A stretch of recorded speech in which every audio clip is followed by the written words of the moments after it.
Everyone is working super hard. We should be too.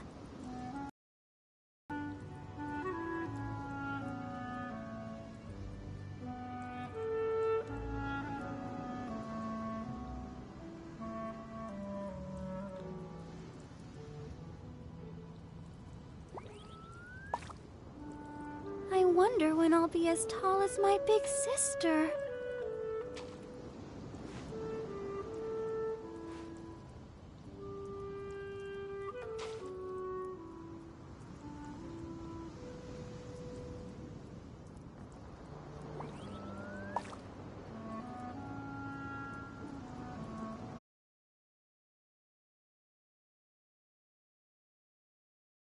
Da-da-da.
Whirling snow!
If you ever want to trade tactics, I'm always ready.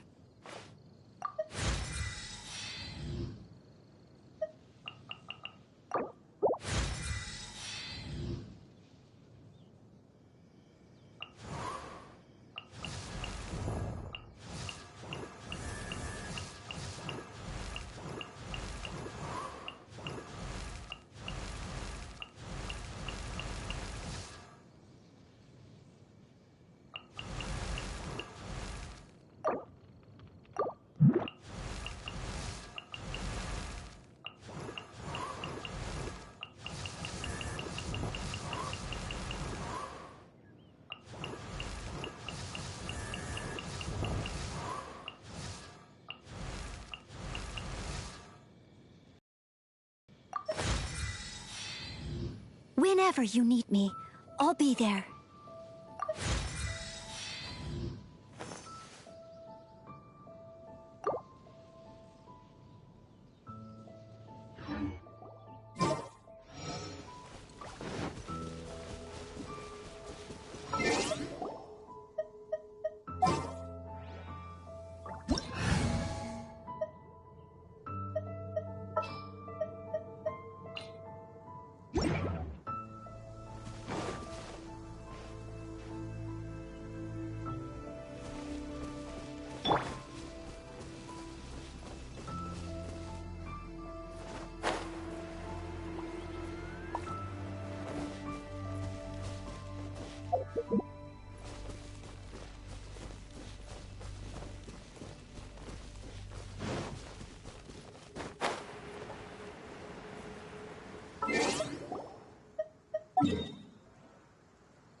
Don't blink! Hey! Ha! Yeah. Windblade!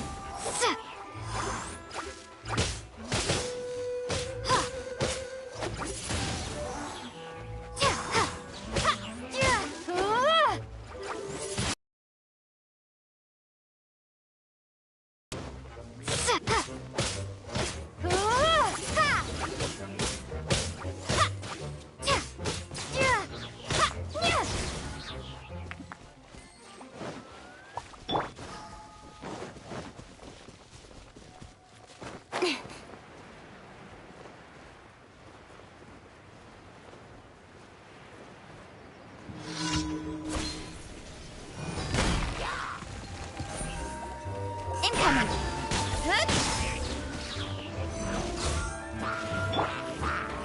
Eyes on me!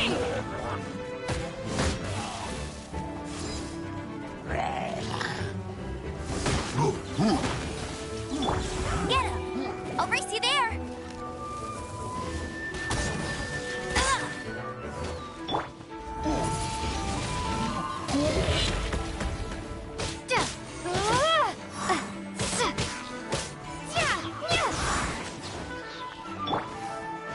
With sword comes shadow.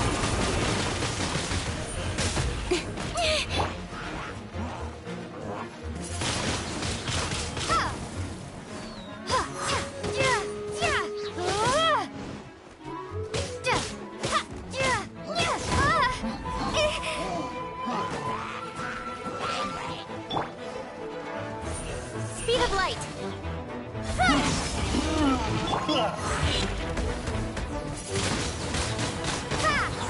Be gone!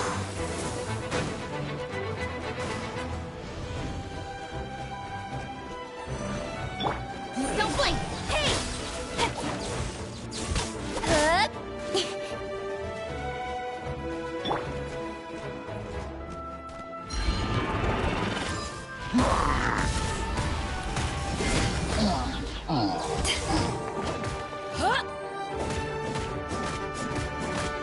Nowhere to hide. Speed of light.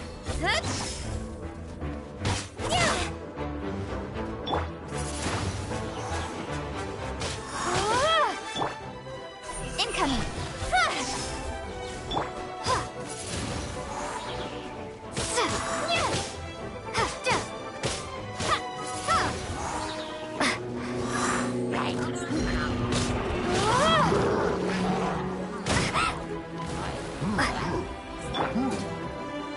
No one escapes my sights.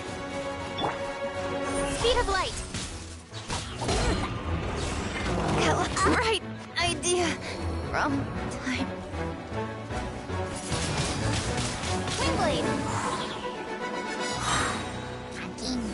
Prepare to be blown away.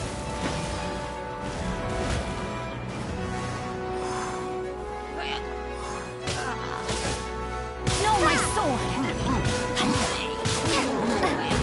Maybe I wasn't meant for this world.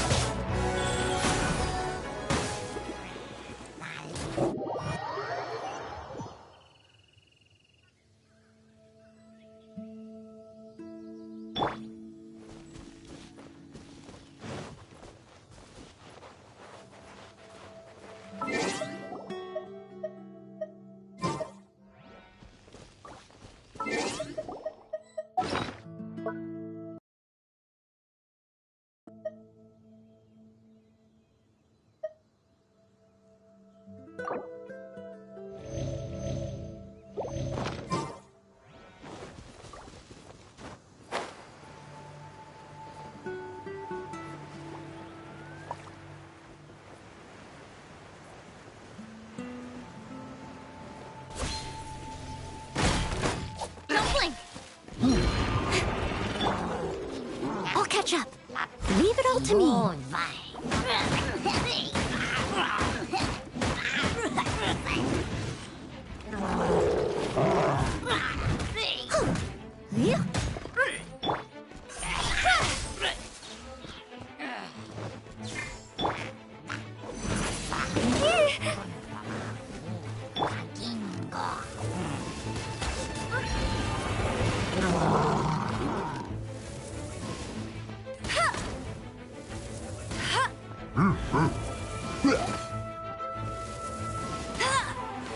Race you there!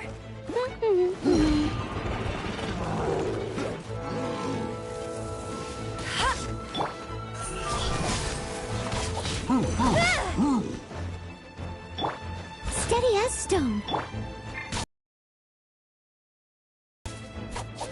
Get him!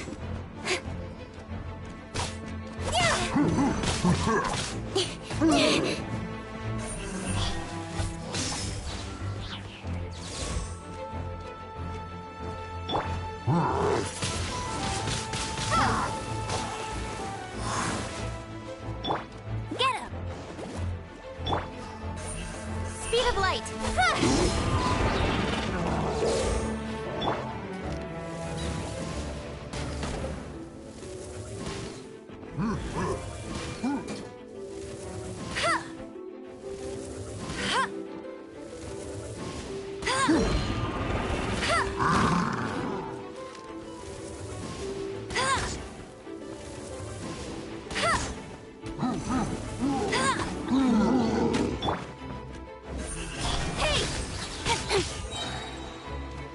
With sword comes shadow.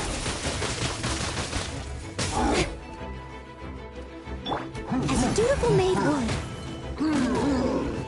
Leave it all to me.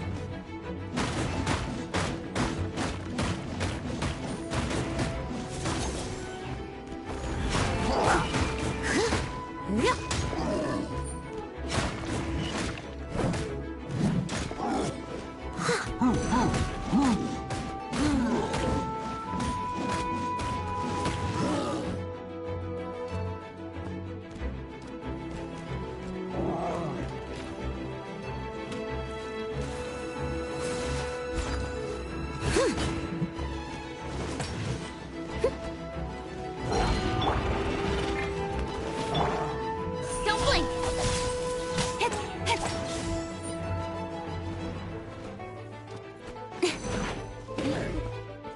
Speed of light!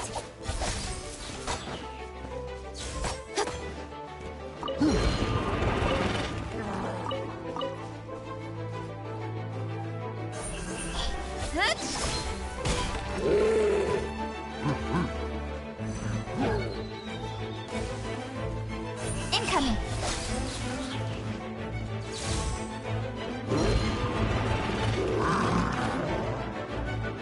Speed of light!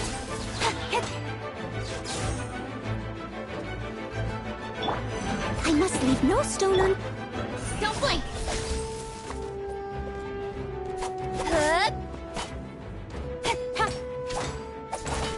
Incoming! Nowhere to hide!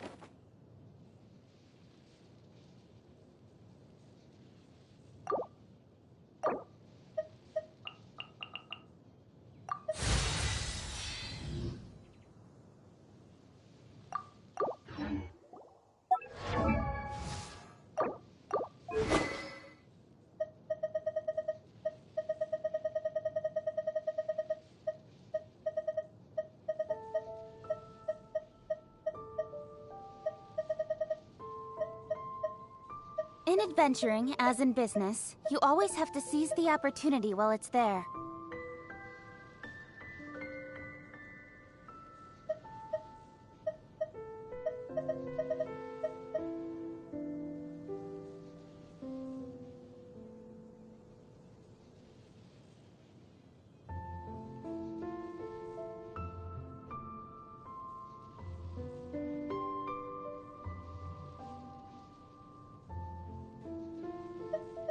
Come on, enough procrastinating. Let's go.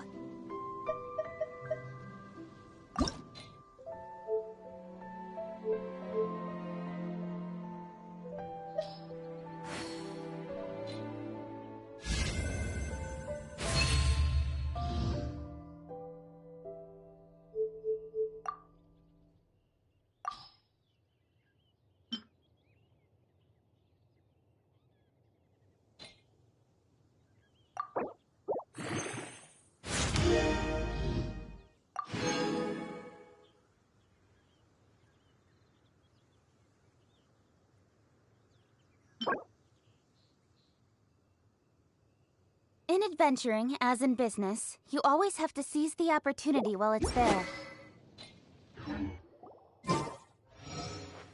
Speed of light!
Incoming!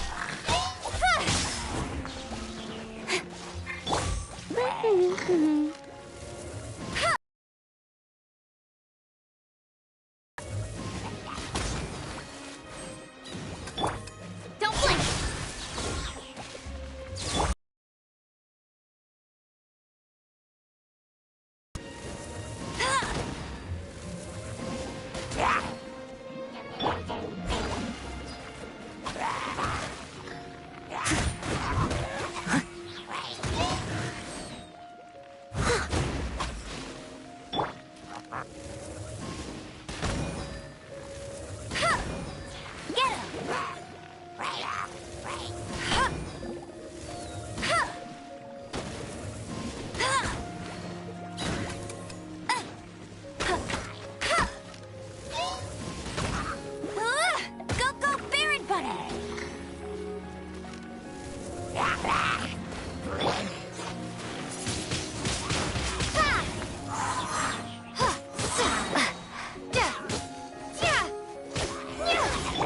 With sword comes shadow.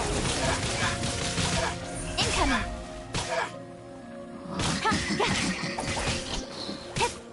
What a letdown.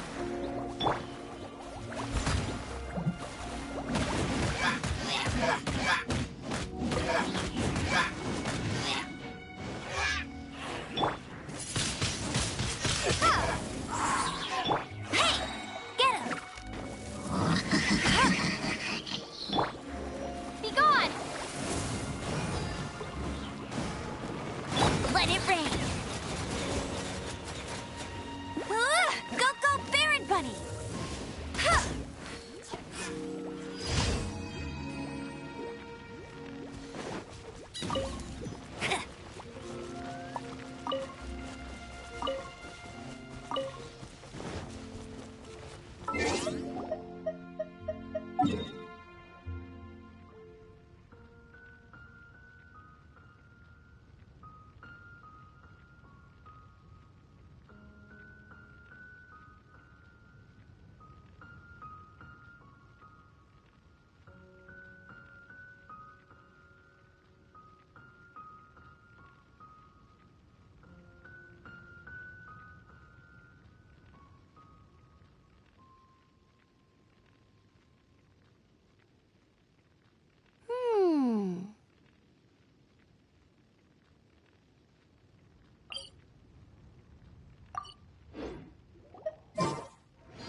You're open!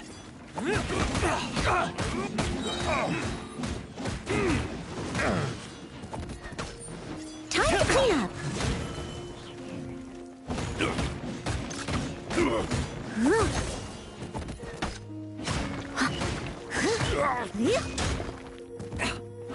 Leave it all to me. You're open! You're open! The hunter becomes the hunted.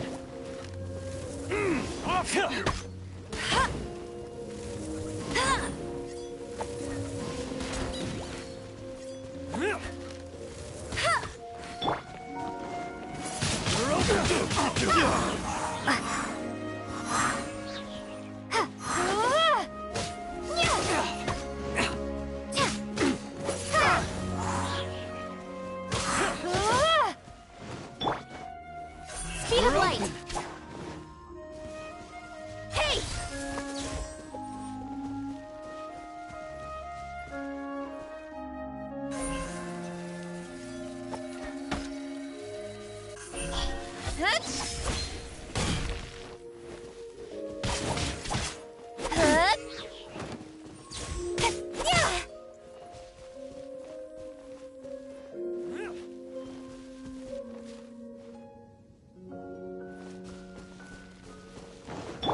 No escape! Hey! Don't blink!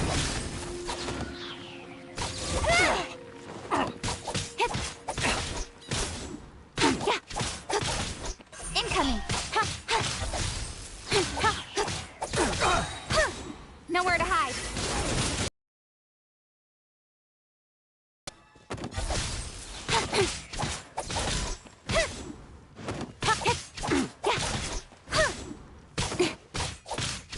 Speed of light. That tingle? Have a little taste. Get him! Bet you can't keep up with me. Yeah. That tingle?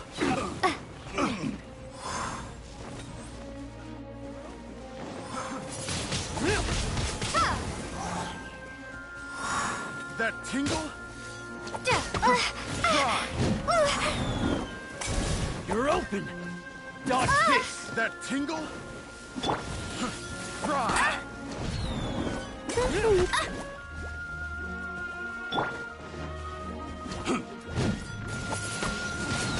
Windblade. That tingle? Don't blink. You're open!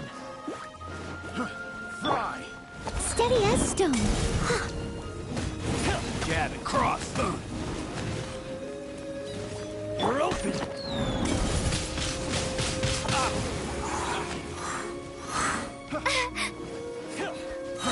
Fry! Have a little taste. That tingle? Be gone.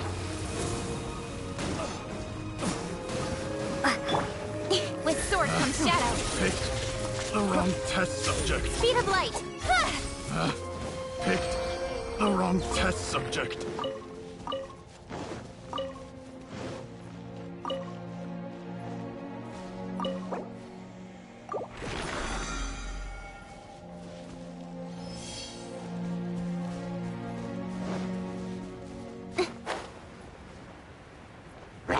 Incoming. No one escapes my... Hey! Go, go, Baron Bunny!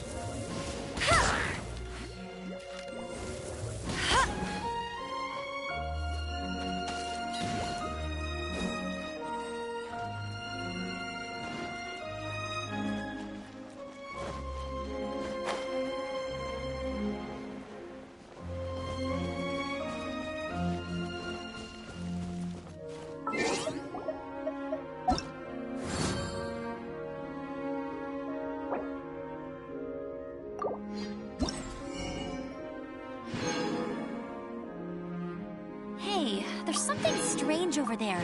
Come on, let's take a look.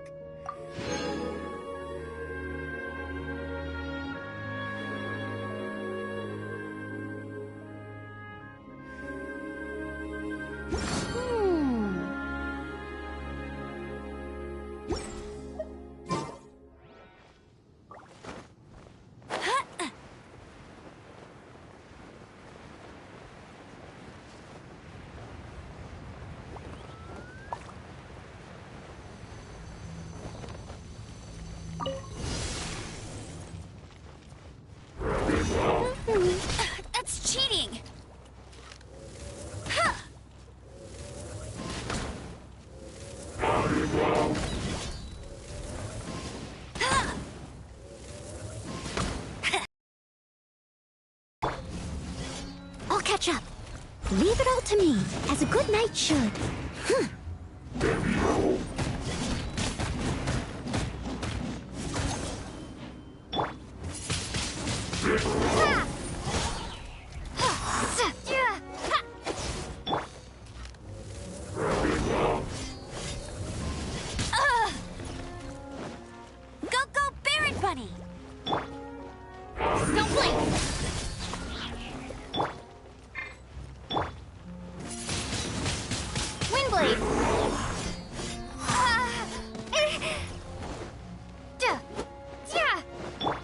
Steady as stone.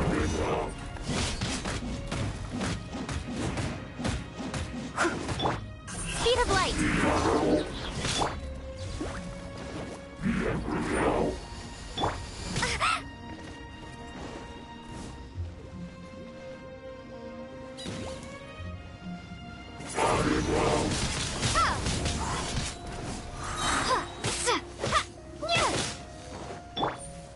Cut to the chase.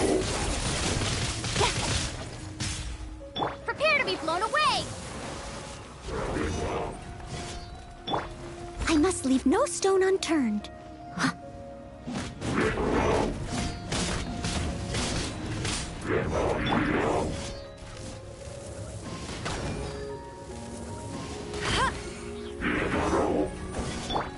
Don't blink.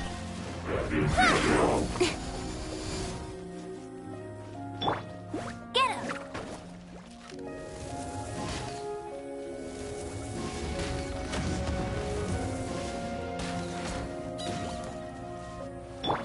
Incoming. Hip, ha. Steady as stone.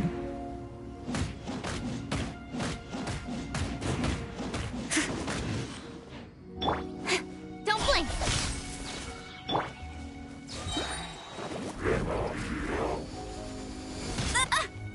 Let it rain. I'll race you there.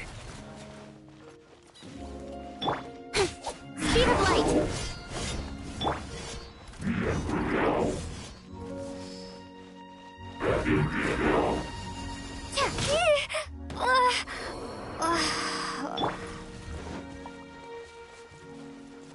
I must leave no stone unturned.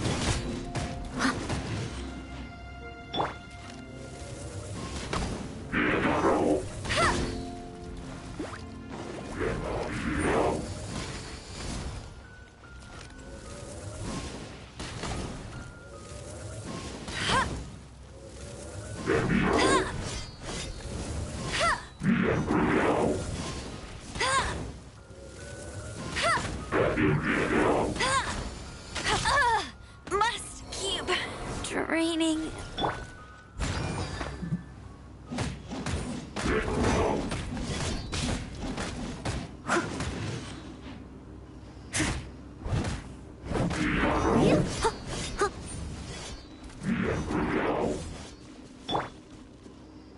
Incoming.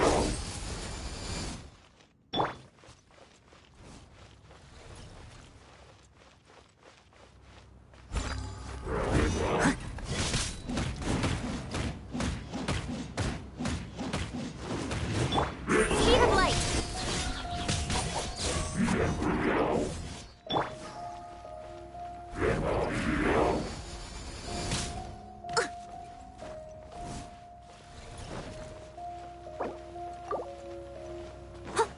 I must leave no stone unturned.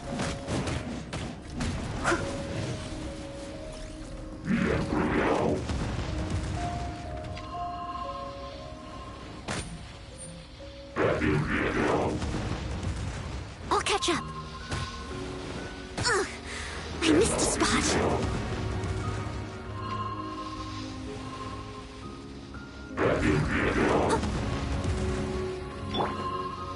Incoming.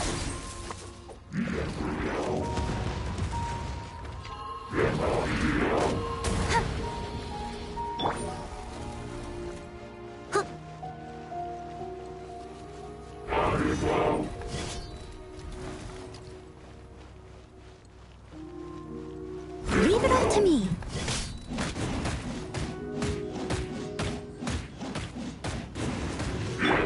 Speed of light.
When your heart is set on something, you get closer to your goal with each passing day.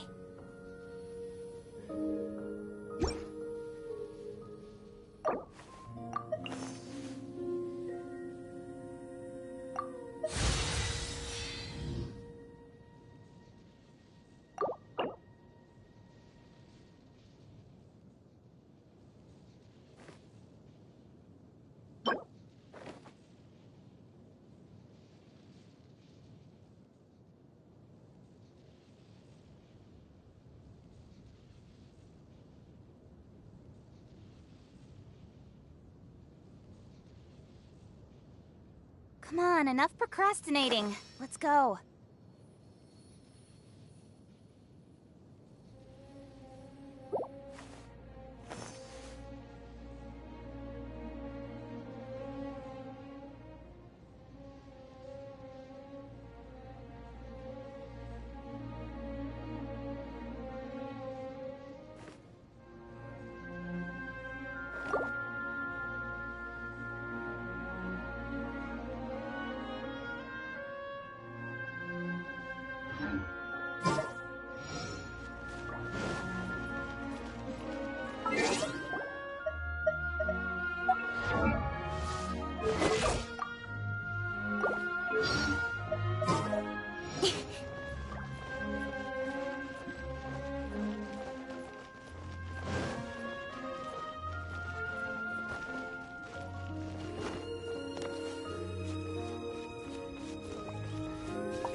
Incoming!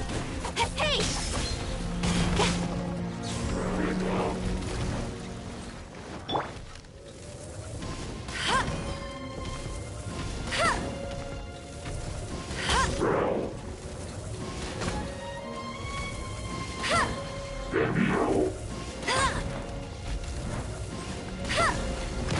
Not so hard! Speed of light!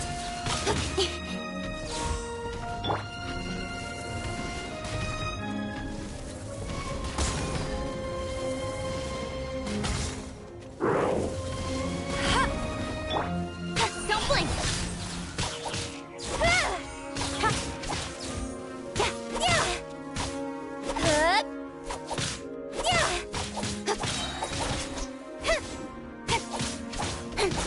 I must leave no stone unturned, as a dutiful maid would.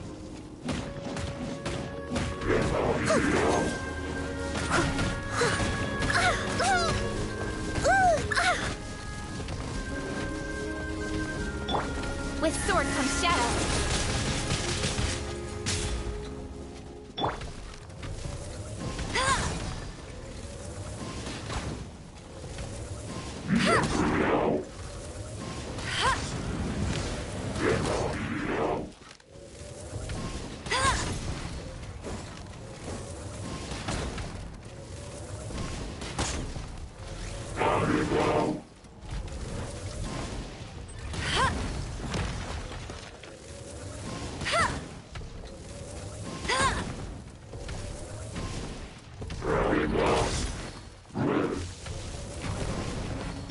Incoming!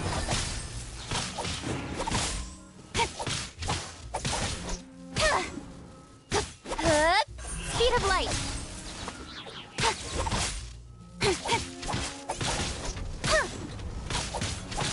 Incoming!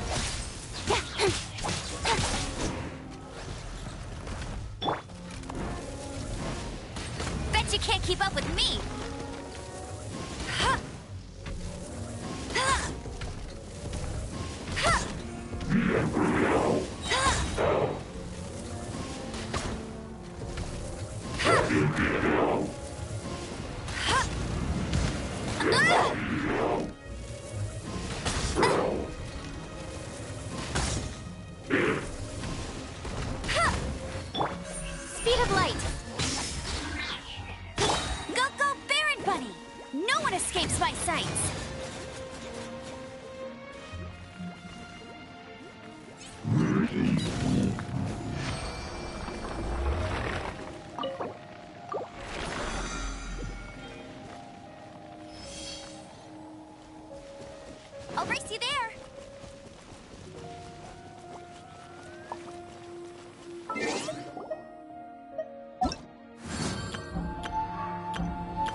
will be upset if she catches us lazing around like this.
Cut to the chase.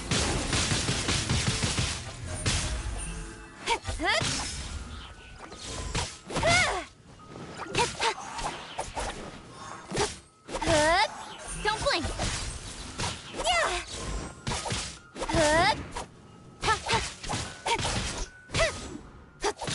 Incoming.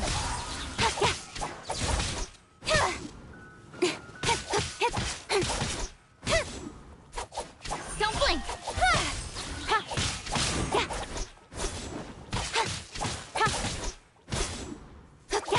Incoming. Hey!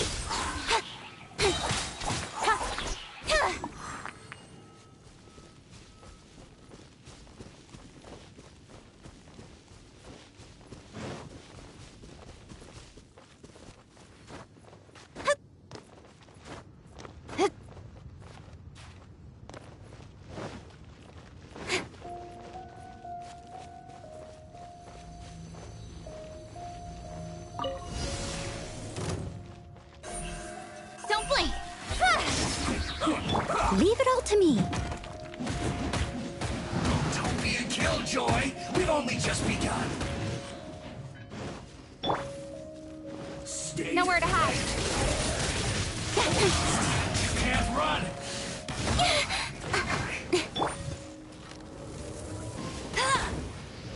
Don't be a killjoy. We've only just begun. You can't run. Well, neither can Told you I'd win. I. Let's not waste time. Hey!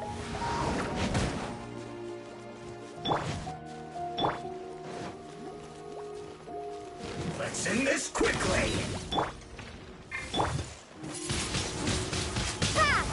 Don't be a killjoy. We've only just begun.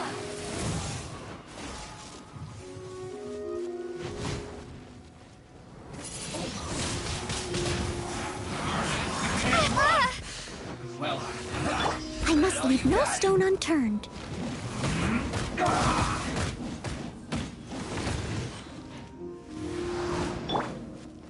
Speed of light.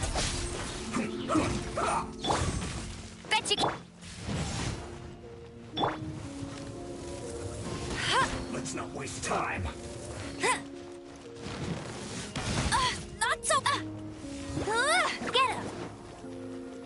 Let's end this quickly. Don't be a killjoy. We've only just begun. Leave it all to me. I see through you.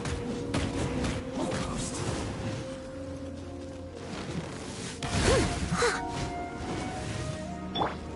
Incoming.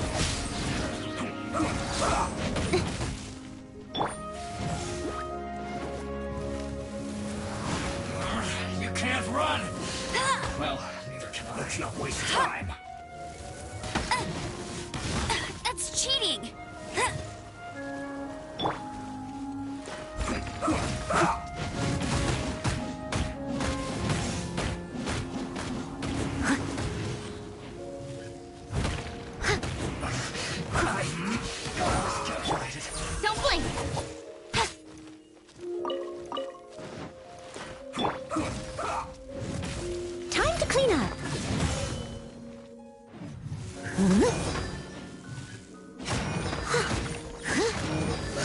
this quickly!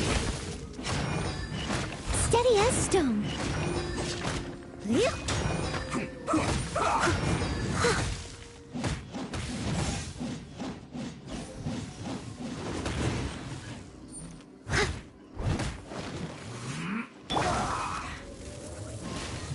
Go, go, Baron Bunny!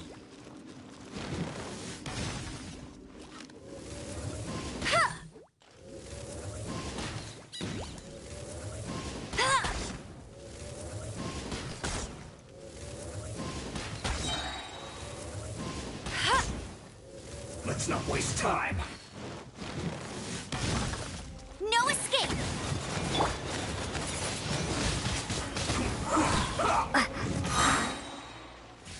Be gone!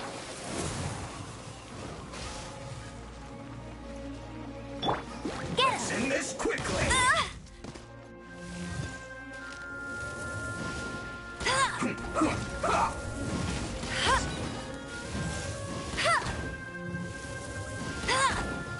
Almost.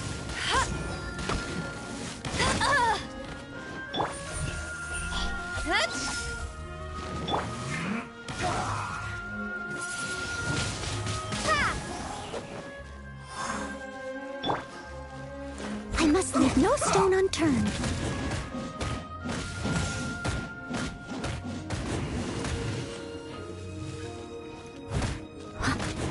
Let's end this quickly!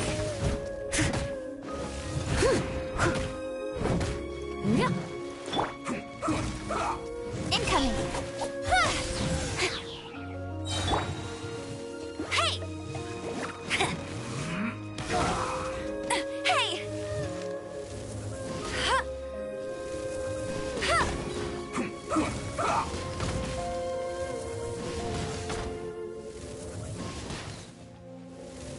Let's not waste time.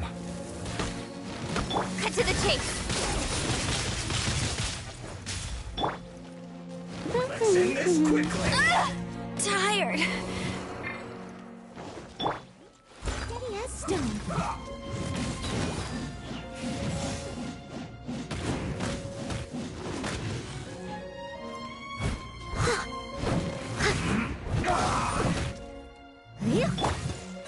Speed of light.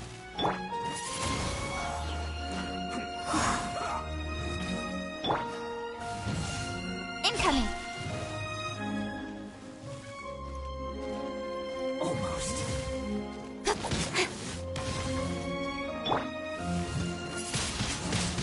Windblade.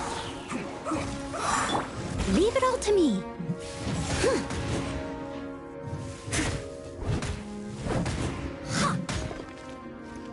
Let's end this quickly! Let's not waste time. Hey!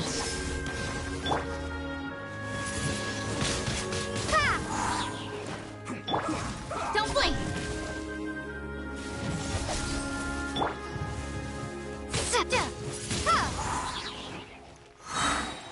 Almost. Prepare to be blown away!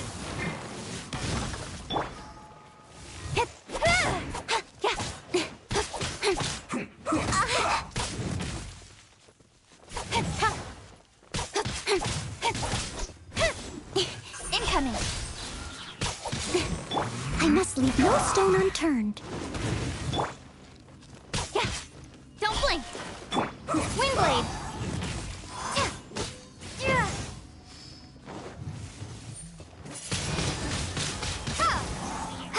Let's end this quickly! Let's not waste time.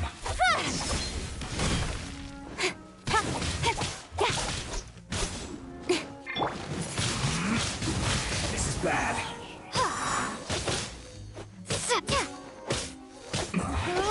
This isn't good. Let's move this.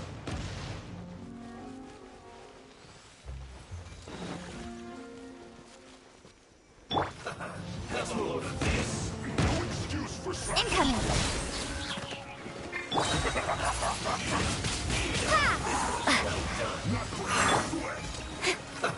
With sword comes shadow. isn't time for Leave it all to me. Have a load of this. Roasted fried. Windblade! You need to hurry up. This one's well slacking off. Yeah! Feels close. Don't blink! It isn't time for a break yet. This is bad. Ha! I must leave no stone unturned. Put your back into it. Incoming! Not breaking a sweat. Detoxifying heat. Ha! Roasted fried. No excuse for slacking. This one's well done. This should be fun. Don't blink! Roasted fried. As a good knight should. No slacking off.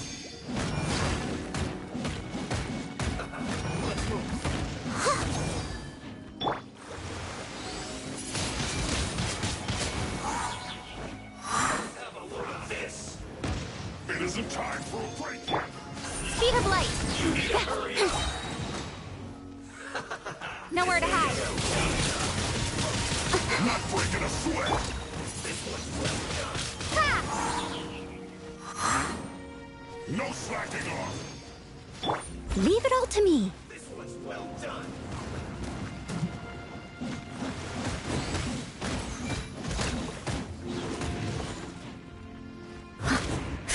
Roasted fried. It isn't time for a break yet.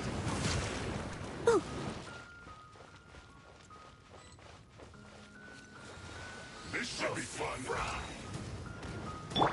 This one's well done.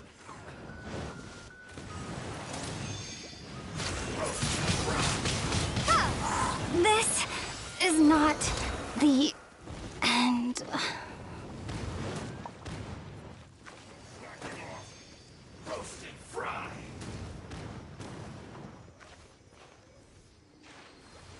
This should be This fun. one's well done. Roasted fried. It isn't time for a break yet. I'll be fine. This one's well done. Roasted fried. Put your back into it. My duty. With sword comes shadow. Right idea. Wrong time.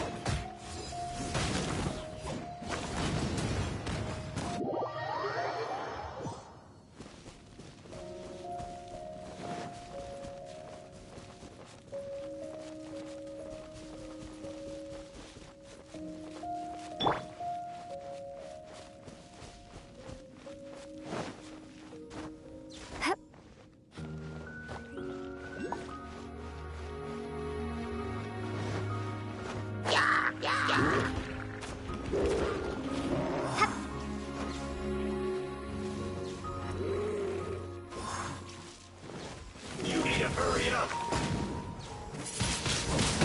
Ha! This one's well done. Roasted fried. Don't blink! Hey! You need to hurry up. Speed of light! Nowhere to hide!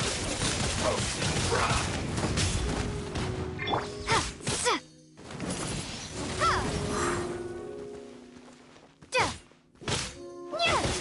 One's well done. Roasted fried. You need to hurry up. Don't blink! This one's well Prepare to be done. blown away! Windblade! You need to hurry up. Cut to the chase!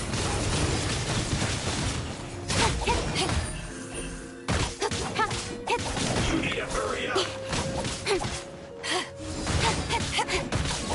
Roasted fried.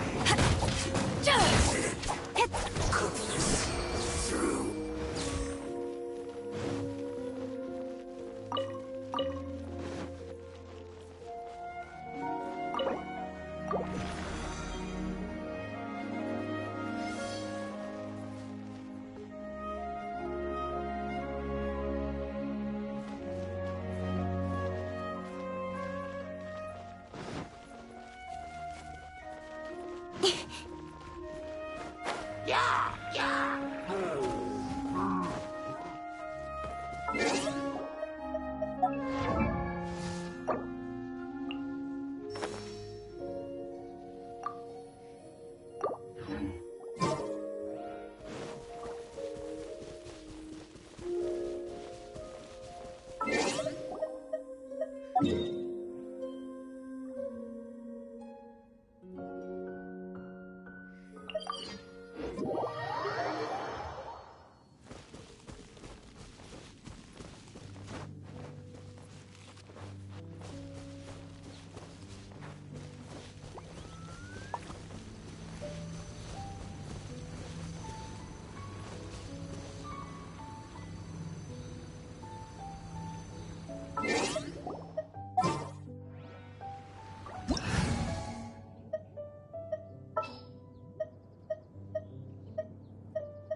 I'm all for work-life balance, but...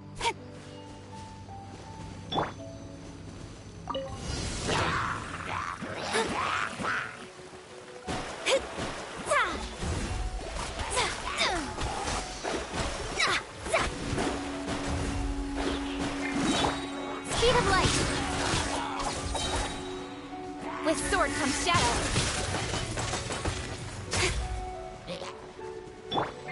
Written in the stars. Let me scry.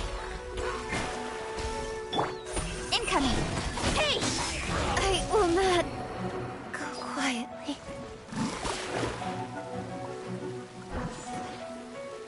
Delve into destiny.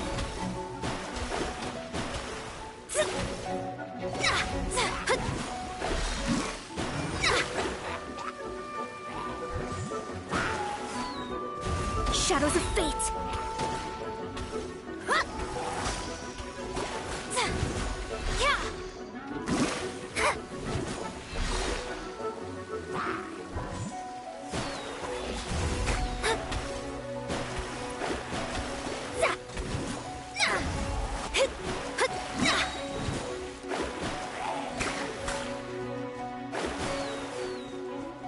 Decided by destiny. Let me scry.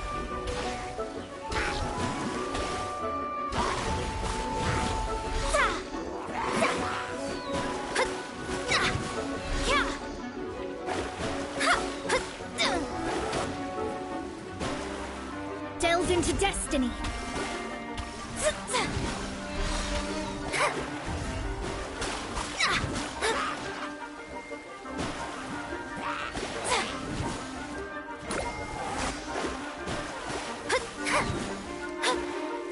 Let me scry.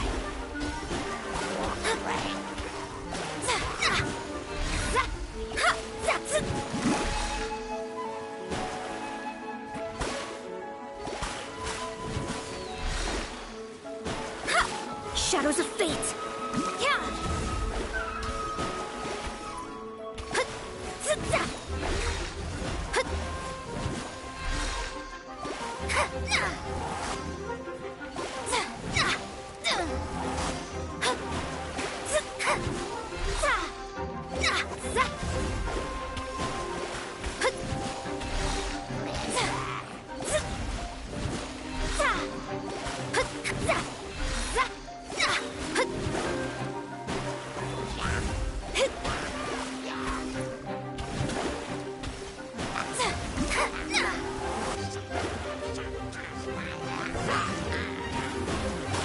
Leave my space!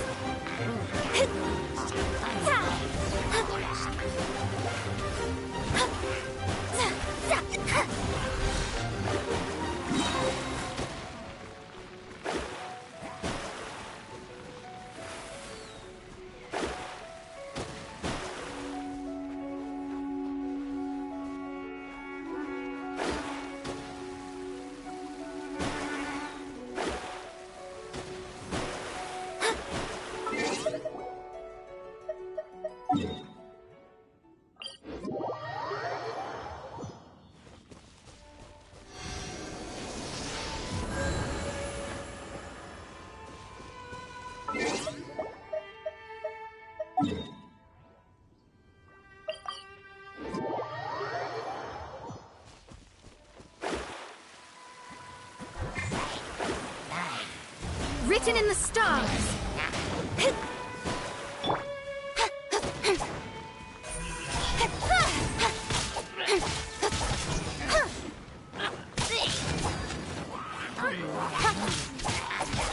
Speed of light.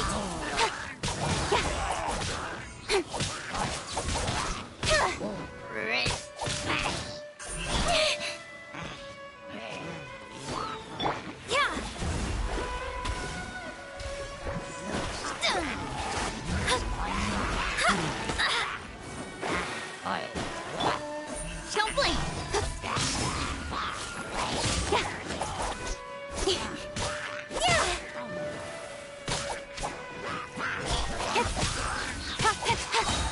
Cut to the chase.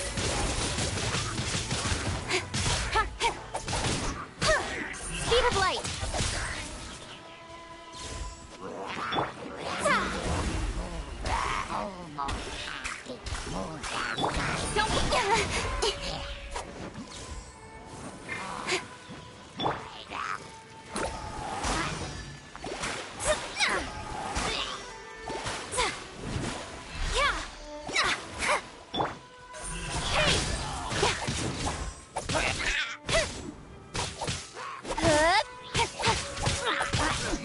Speed of light.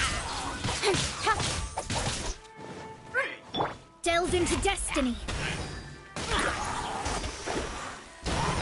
Incoming.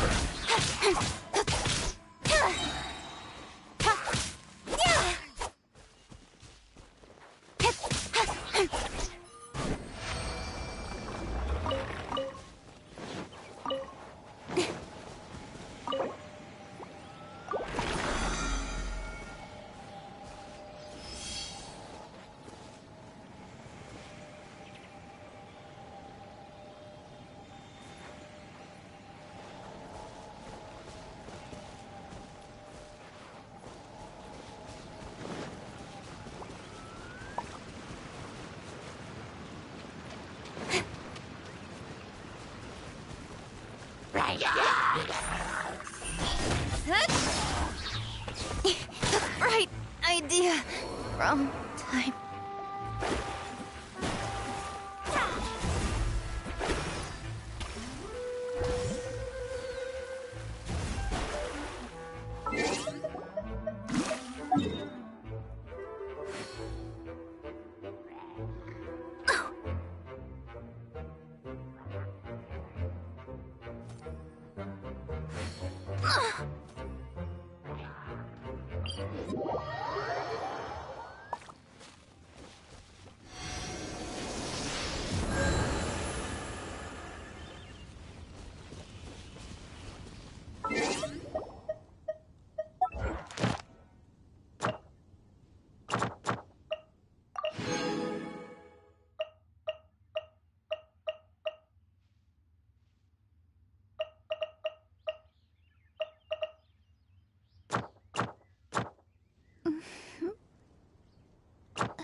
Don't blink!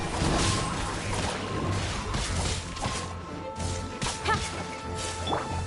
Decided by destiny.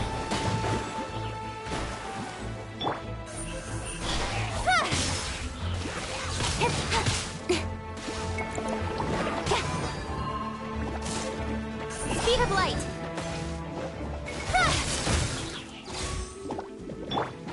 Let me scry.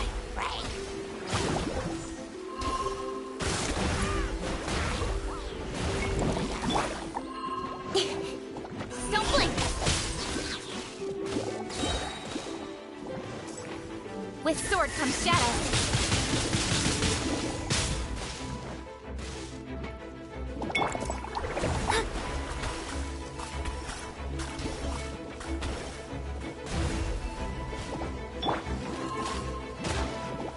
Speed of light. Delve into destiny.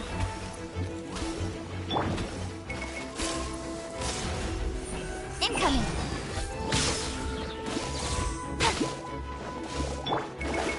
Fate is upon you.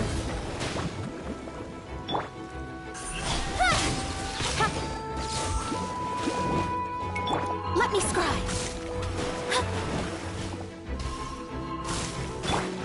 Speed of light. Cut to the chase. Don't blink!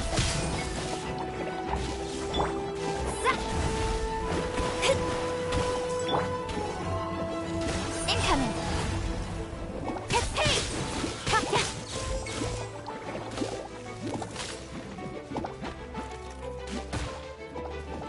Speed of light.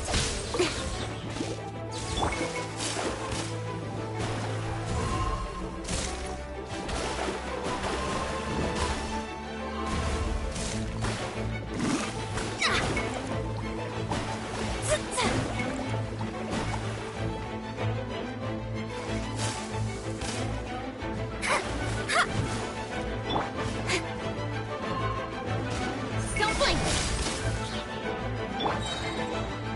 Decided by destiny. Delve into Speed of light.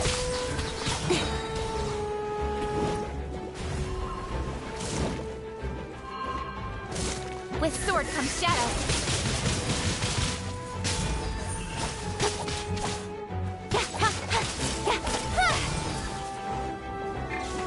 Let me scry.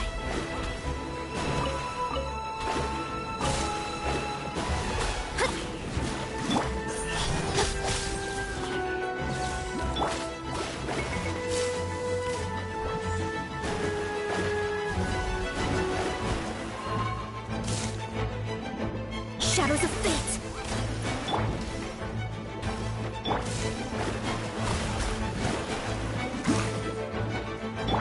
Don't blink! Hey!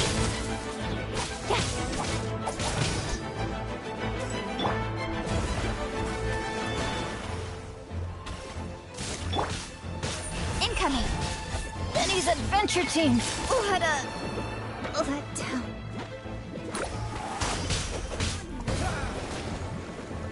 Freeze!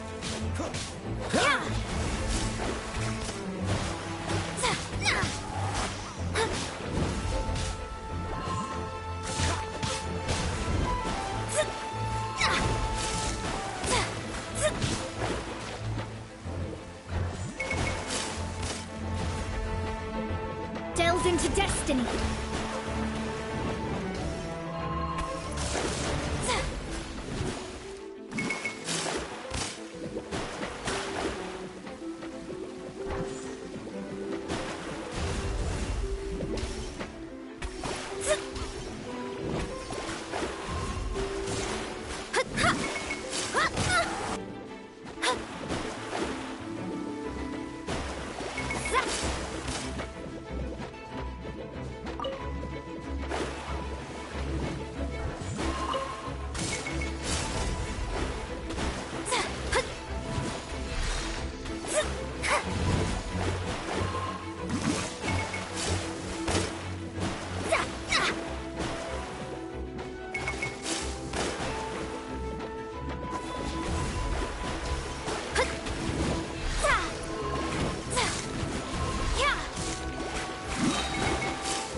in the stars.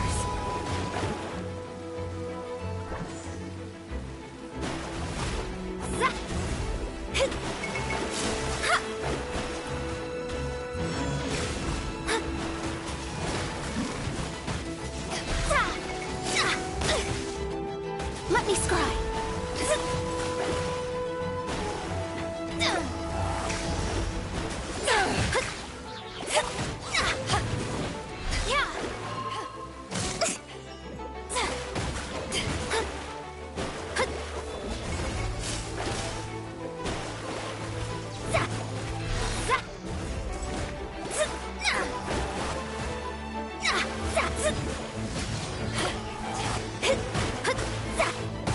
Destiny cannot be denied.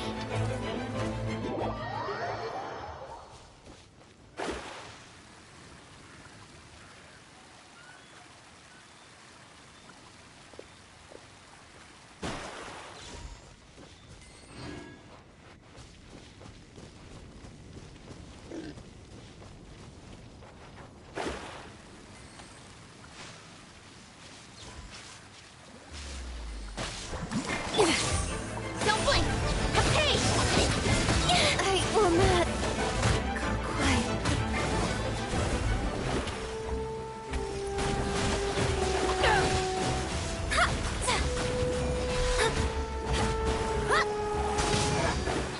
Couldn't break the curse.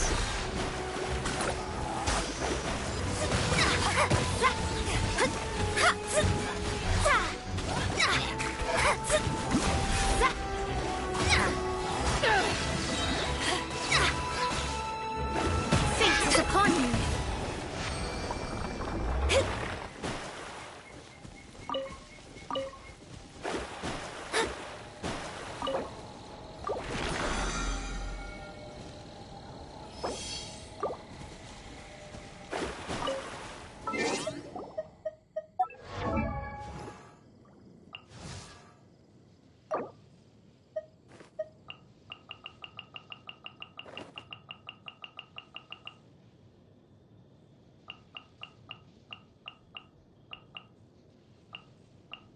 Divination is about precisely foretelling one's written destiny.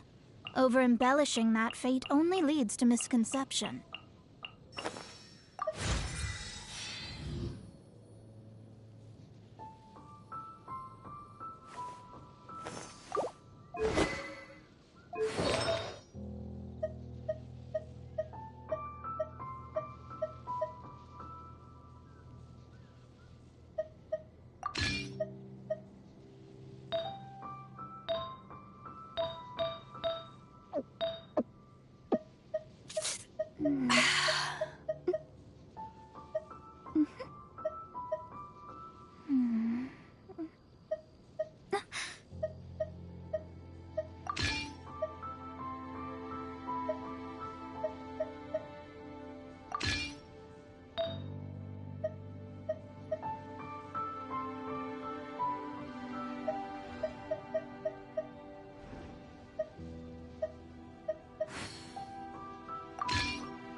Fate is called as such, for it cannot be changed, nor can it be reversed. It can only but be accepted.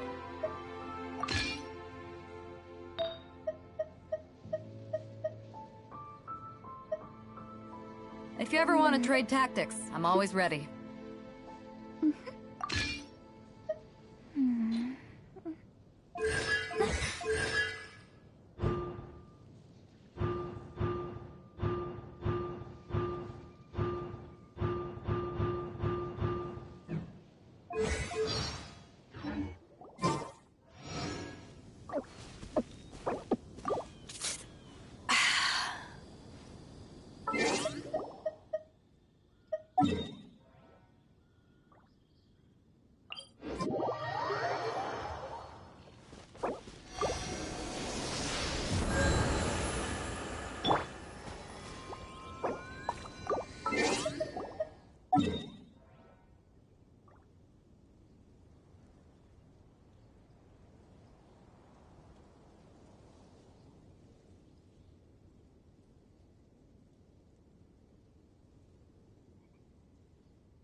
chase!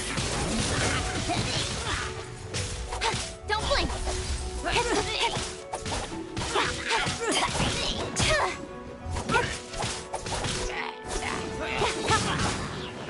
Speed of light!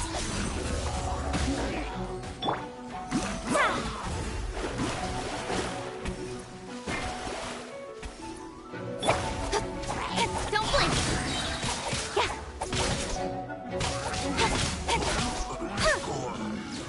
With sword comes shadow. Incoming.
Speed of light!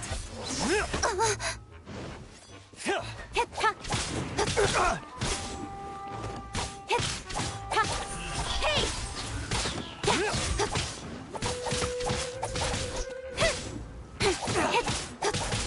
Incoming! Adventure time! Nowhere to hide! Speed of light! You're open! Shadows of fate, decided by destiny.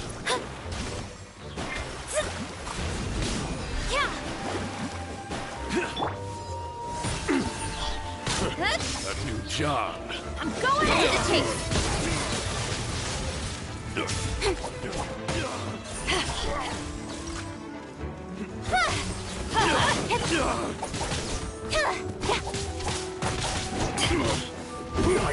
What's it done? With sword comes shadow. Don't blink!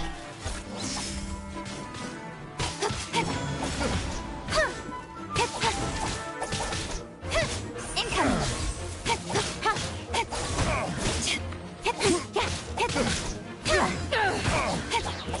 Don't blink!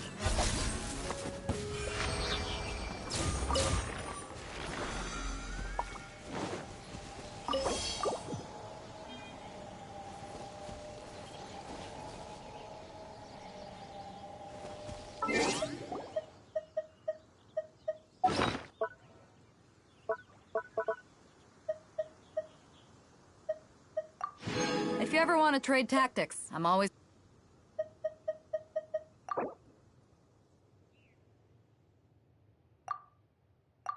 In adventuring, as in business, you always have to seize the opportunity while it's there.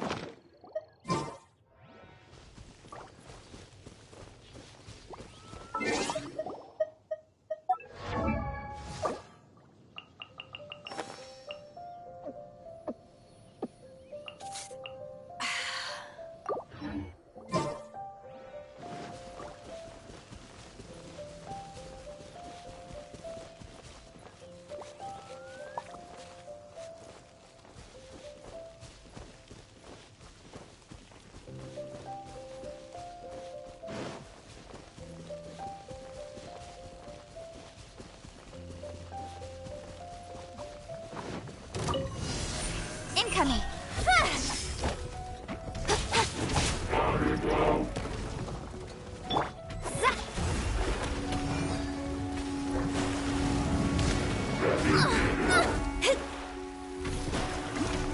Written in the stars.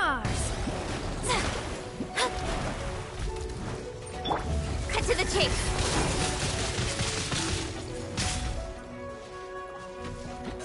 Don't blink! Ha!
Incoming!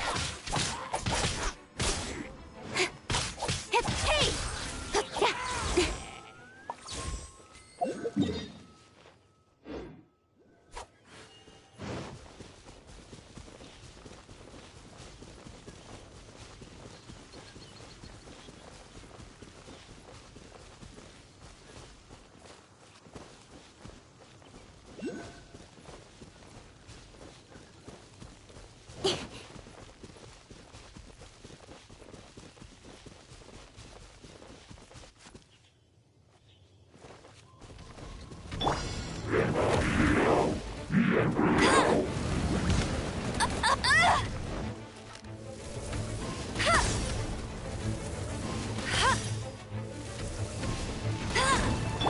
Don't blink! Let me scry! Incoming! With sword comes shadow! Get him!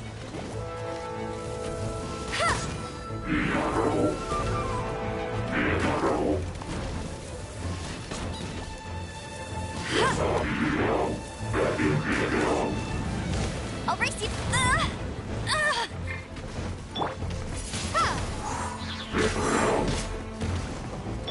Shadows of fate!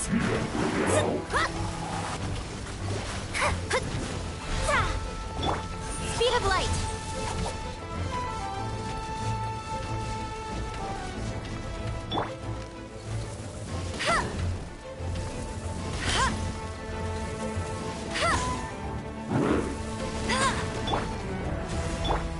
Incoming!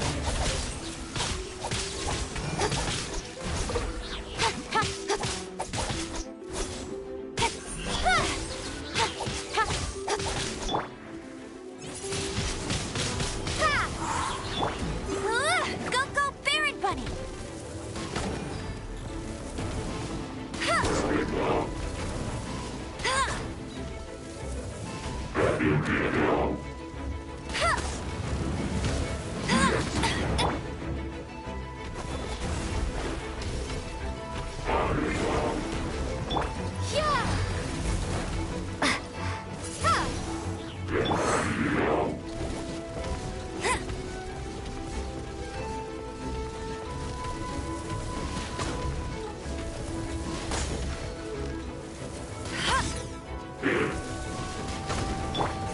Speed of light!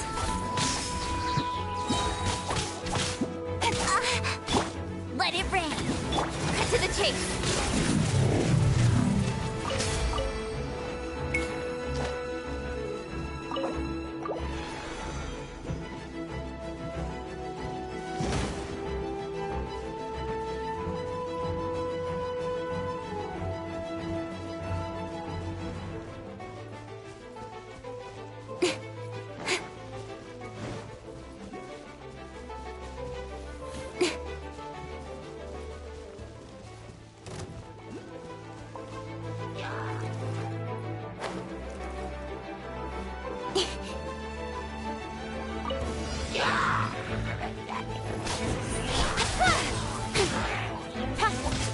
Let me scry. Decided by destiny.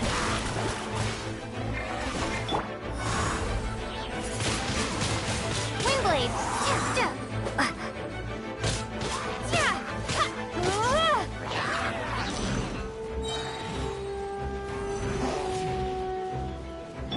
Don't blink!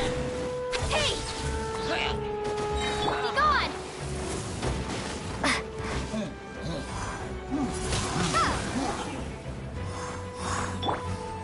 With sword comes shadow. Incoming!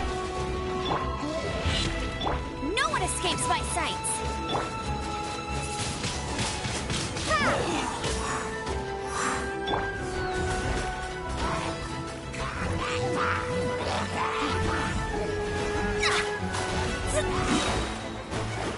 Written in the stars. Speed of light! I'll be fine. Hey!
Wind blade. Yeah. Don't blink. Cut to the chase. Incoming.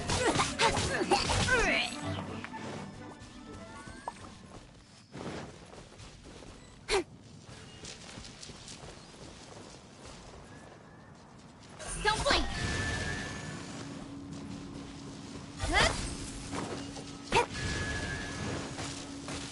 Incoming.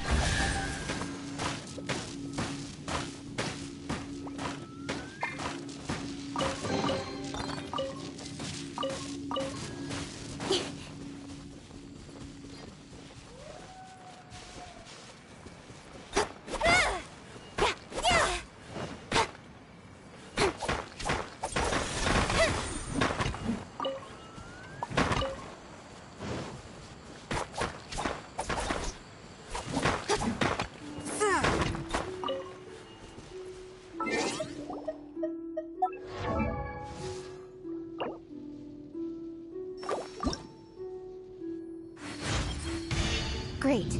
Having another trick up my sleeve gives me more flexibility in rapidly changing circumstances.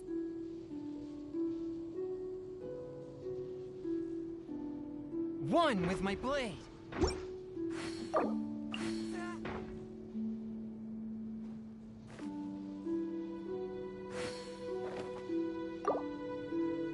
Come on, enough procrastinating. Let's go.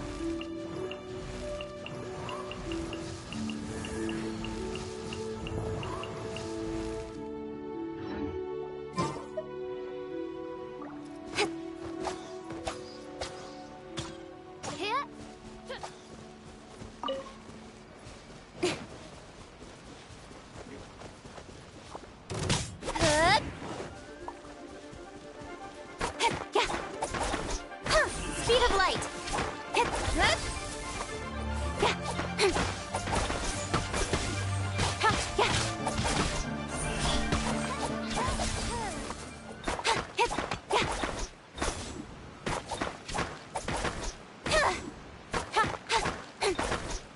Don't blink.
Speed of light.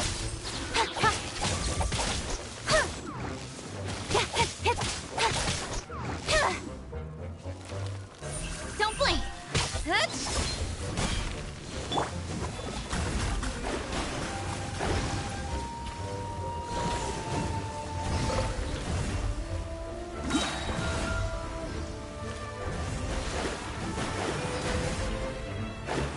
Fate is upon you.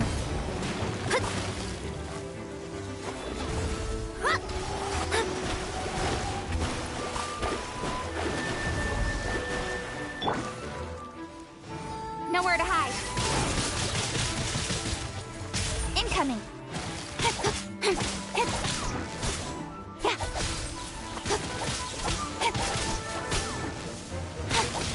Swift and merciful. Speed of light.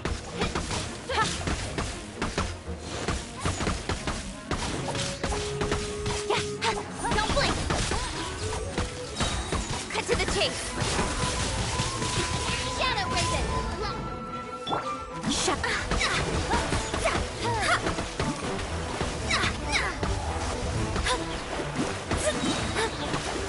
Written in the stars.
Let me scry.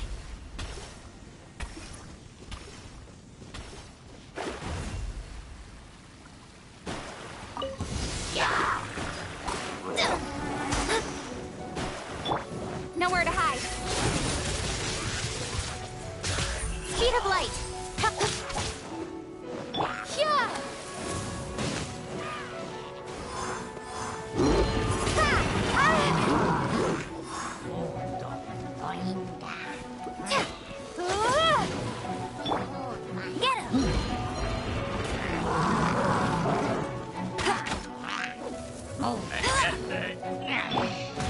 Don't blink.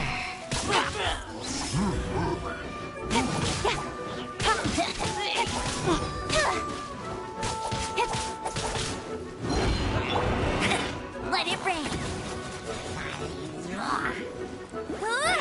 Must keep training.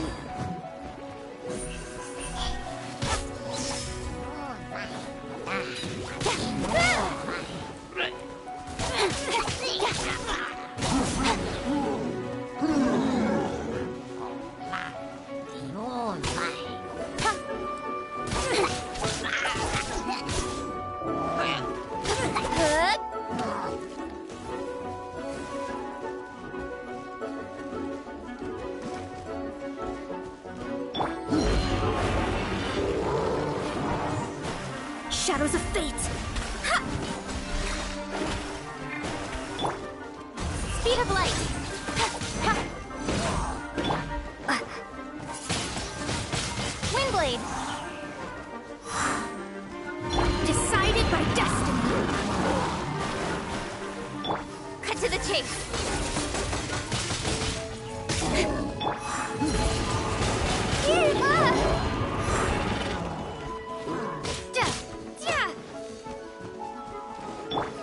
Don't blink.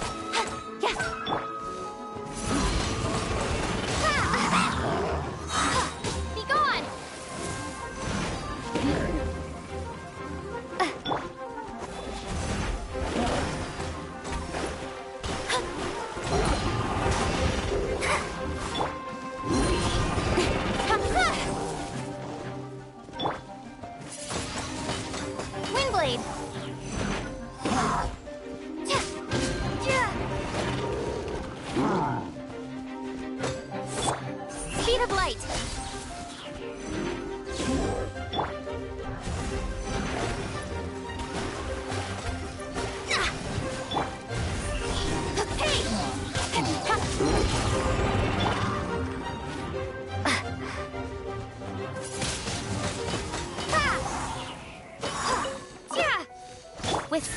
shadow. Windblade. Yeah.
In adventuring, as in business, you always have to seize the opportunity while it's there.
think this is pushing it.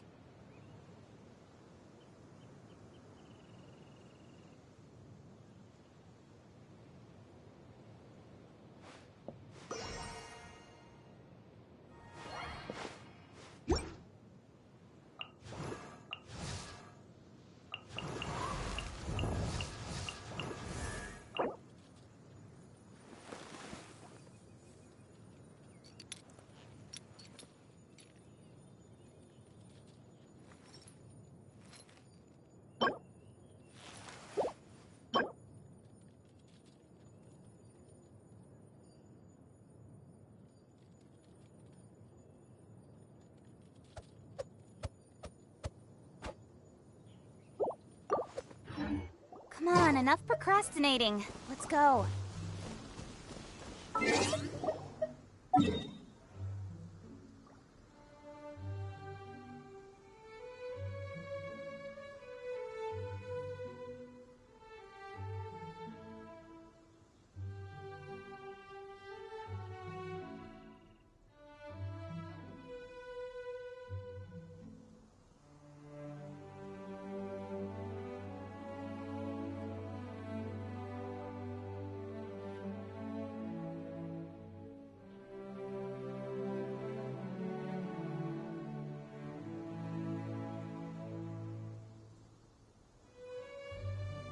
In adventuring, as in business, you always have to seize the opportunity while it's there.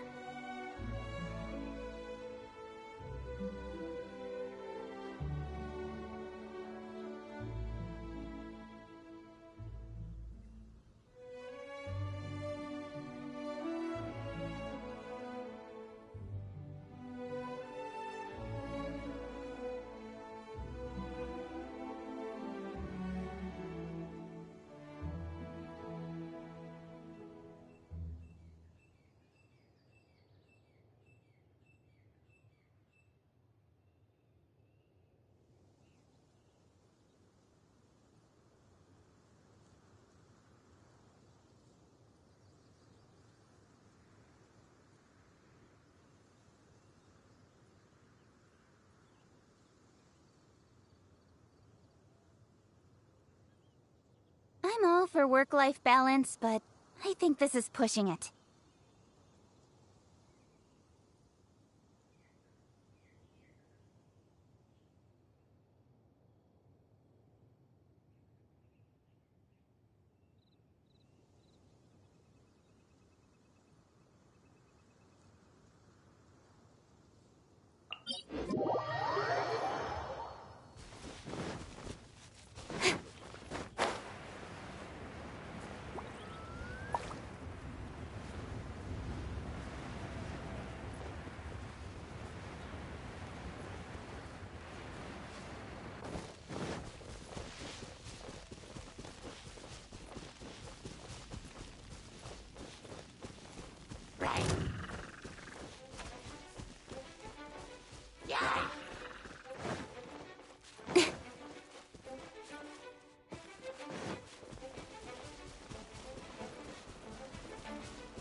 Incoming! Hey! Zap! Ha!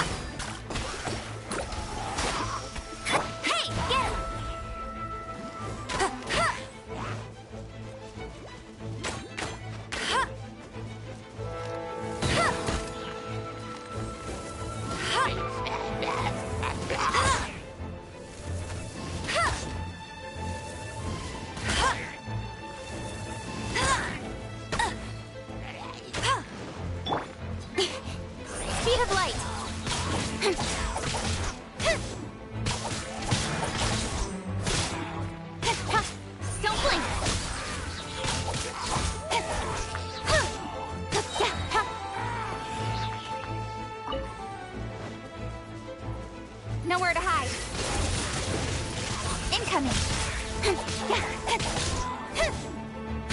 Speed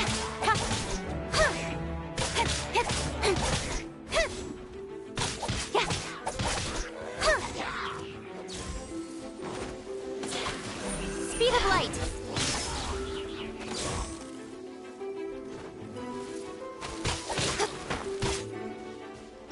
Yeah. Go, go, Barret Buddy. Prepare to be blown away.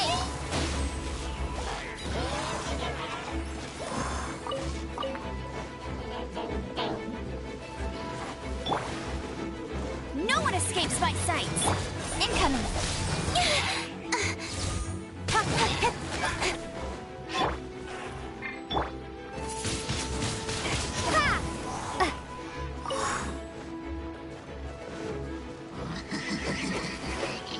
With sword comes shadow. Speed of light. Hey!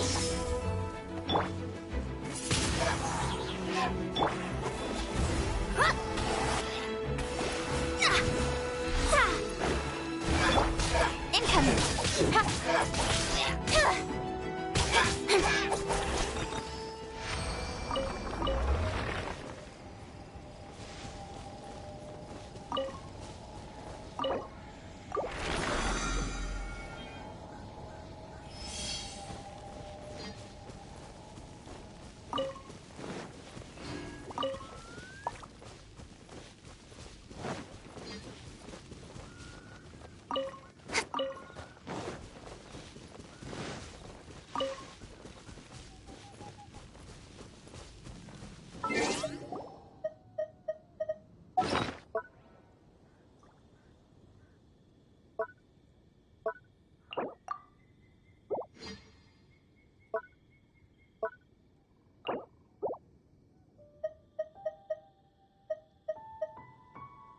In adventuring, as in business, you always have to seize the opportunity while it's there.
Incinerate!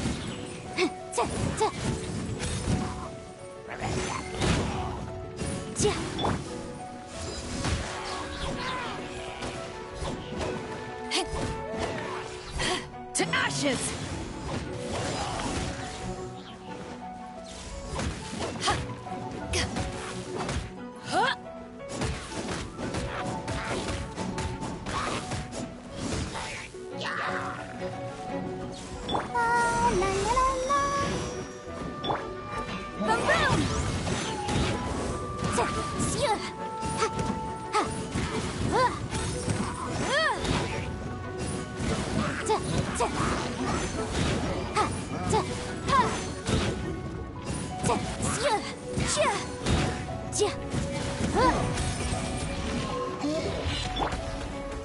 Be gone!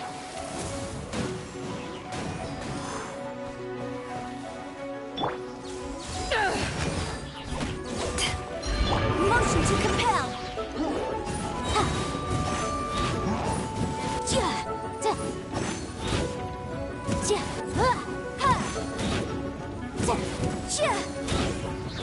Time for your arraignment!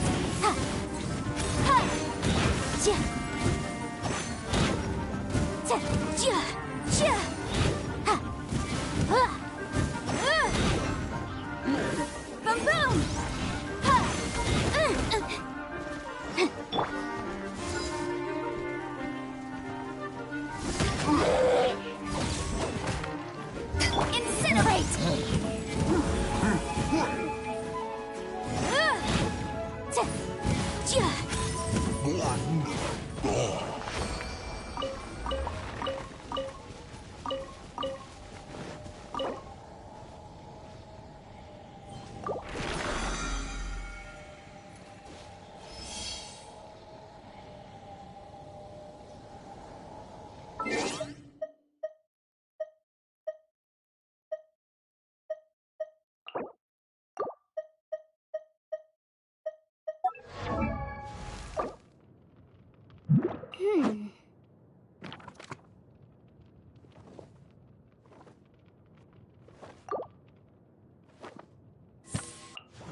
and some stacks of blank paper, too. What are they for?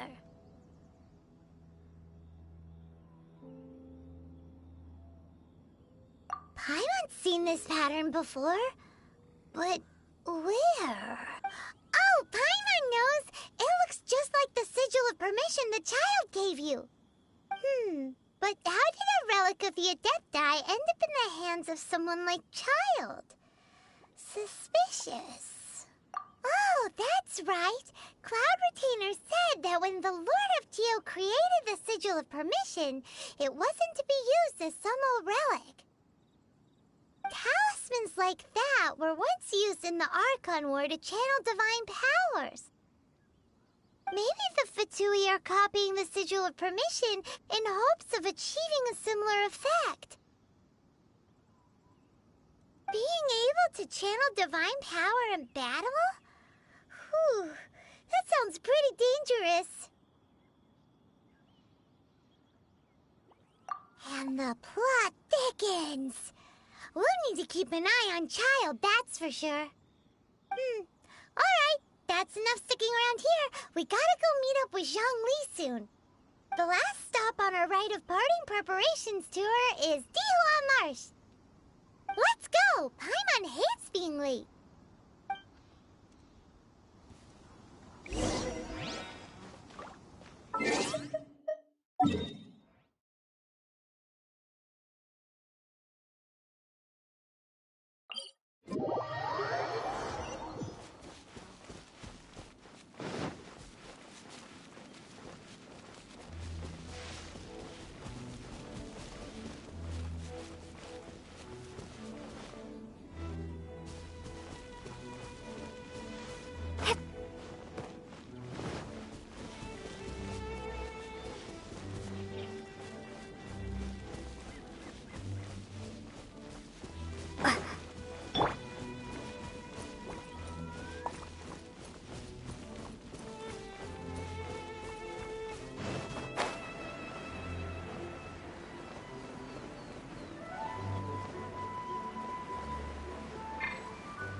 Right on time. I myself only arrived moments ago. Did you enjoy your visit to the Jade Chamber? It was so big and pretty and expensive. Paimon's never seen such a fancy schmancy place before. Indeed. It's second to none in all of Liyue. Then you met with Ningguang, I trust? What did you talk about with her? She's super rich and so generous. Paimon thinks she's very friendly. Yeah, her take on Ningguang is quite different from Paimon's. She thinks that even the tactless Yuheng is more trustworthy than her. Oh, so you also met with Keqing then? What did she have to say? She said the time of the Adepti has long passed. If even the Liyue Qixing don't want to face that truth, then what future is there for Liyue? No respect for the divine. Indeed, contrary to the ever-bold Keqing, Ningguang is more of a businesswoman at heart, though they are both members of the Qixing. Although she's friendly, there's no way of clearly discerning her true intentions. Yes, she has only relied on herself to rise to her current position. No ordinary person could ever achieve that. It's said that she's the one behind the constant expansion of the Jade Chamber. It's the second most important thing to her. Even if she ever gave up the position of Tianquan, she would never give up the Jade Chamber. The Jade Chamber is only second. What's the most important thing to her then? Why, Mora, of course. All Ningguang talked about was the Fatui this and the Fatui that. She said that after Rex Lapis was murdered, the Fatui have constantly been trying to sink their fingers into Liyue, and that they aren't to be trusted. That is how the Fatui have always been. It doesn't surprise me in the least. No matter what they may be planning, You must be careful when dealing with the Fatui. Always be on your guard. So, is there anything we need to get for the rite of parting in Diwa Marsh? Yes, as a matter of fact, there is. Today, we'll be gathering wild glaze lilies. Glaze lilies? But why did we come all the way out here? Doesn't the garden in Eugene Terrace have some? Even Chingsa Village has glaze lilies. Oh, right! Paimon remembers that Madame Ping is always tending to flowers. Maybe we could ask her. No. Those lilies have all been gardened by people. They won't do it all. Dihua Marsh used to be full of glaze lilies. It is a sort of joyful flower that listens to human song. Before the Archon War, Dihua Marsh was all dry land and fertile soil. But the war caused landslides, and the land was flooded, turning it into the marsh you see now. Nearly all the glaze lilies were wiped out. Of course, there are some kinds of flowers that have been preserved and gardened by people in the city. But very few people know that glaze lilies may still be found in the wild. Wild glaze lilies have the strongest fragrance. If we want to follow the true tradition of the rite of parting, we must grind up the wild lilies and place the powder in a censer of everlasting incense. But I'll need your assistance in gathering these flowers. No, I need you to sing to them. Singing to the flowers will make them more fragrant. So how good is your singing? Really? Why doesn't Paimon believe you? We'll only know once she starts singing.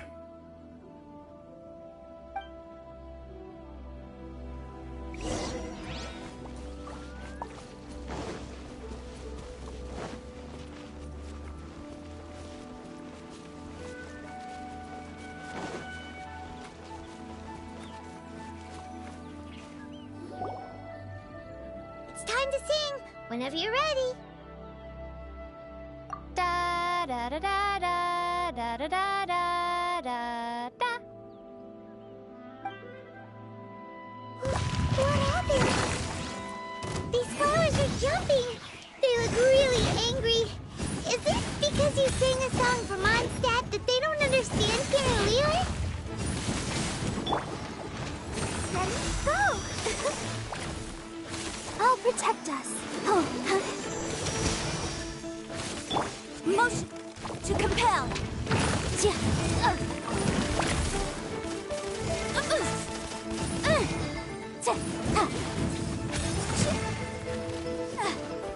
Incinerate.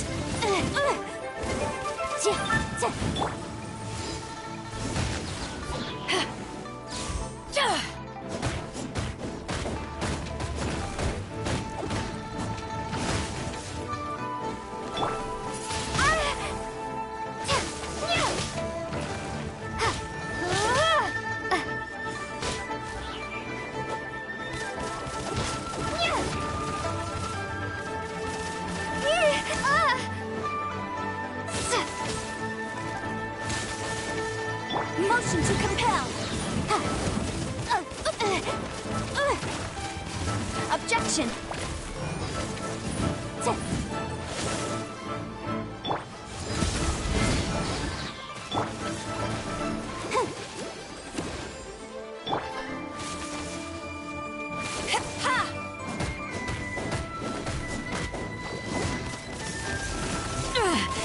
Just a scratch.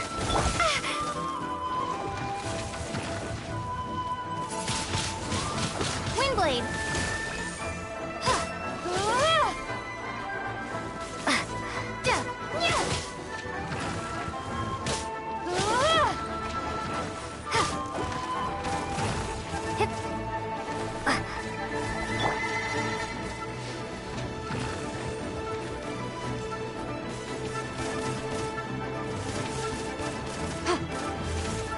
Boom boom. Inadmissible evidence.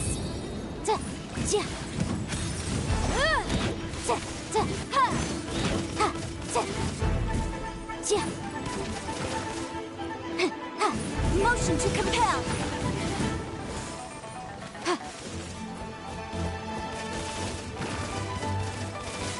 I object.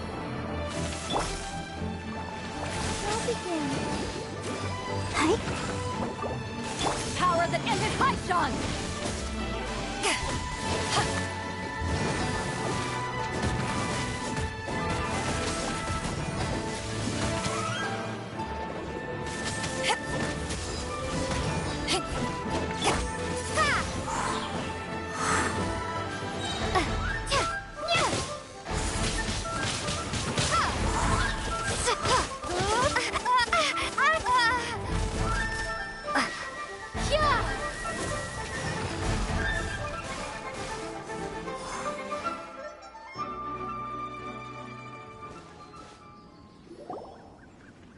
Those weren't glaze lilies. Glaze lilies wouldn't hit people. This little monster is known as a whopper flower. Strange. These petals look interesting. The glaze lilies used as a disguise were buried with the whopper flower for too long. The result seems to have surprisingly potent medicinal value. Let's collect what we can of these petals. Well, that's nice and all, but will those petals be useful for the rite of parting? Unfortunately, no. That's so lame. Excuse me. Are you searching for glaze lilies? Oh, hey! It's... What's-her-face? Pardon? Hello, traveler. I'm surprised you still remember my name. Ah, that reminds me. How was your visit to the Jade Chamber? Well, it sure would have been better if you told us how to get up there. Didn't I tell you the way? Surely I did. Nope. We found the way on our own.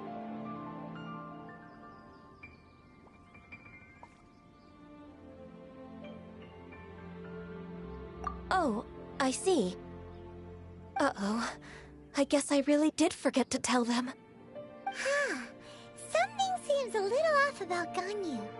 She's acting different from the first time we met. Where's her serious attitude now?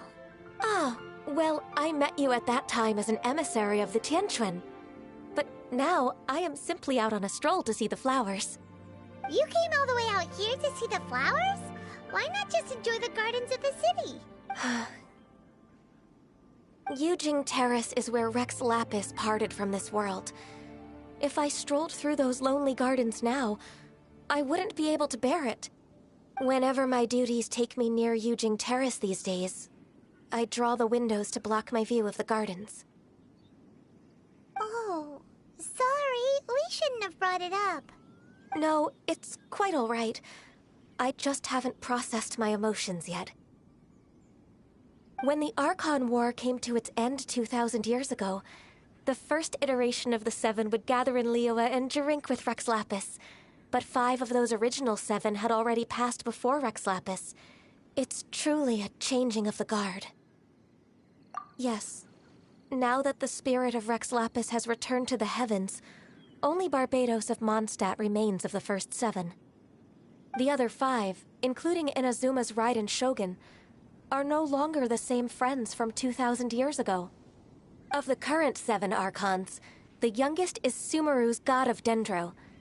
He is merely 500 years old, whereas Rex Lapis was more than 6,000 years old at the time of his passing. This means that Liyue had been under Rex Lapis's rule from the moment it was first founded 3,700 years ago. The city has never had to bid farewell to its deity. So what do you think of this farewell? Huh? This is a little sudden. As a mortal, I've never dared to imagine a Liyue without Rex Lapis. But as an Adeptus, I think I will eventually come to grips with reality. Since Rex Lapis has passed, the time of Liyue's contract with the gods and Adepti has now reached its end. Huh? Did you just say, as an Adeptus? Yes, I am a mix of human and Qilin. Adeptus blood flows through my veins. I fought for Rex Lapis and the city of Liyue during the Archon War. After the war ended, I signed a contract with Rex Lapis and took the position as secretary for the Qixing. I've continued those duties to this very day.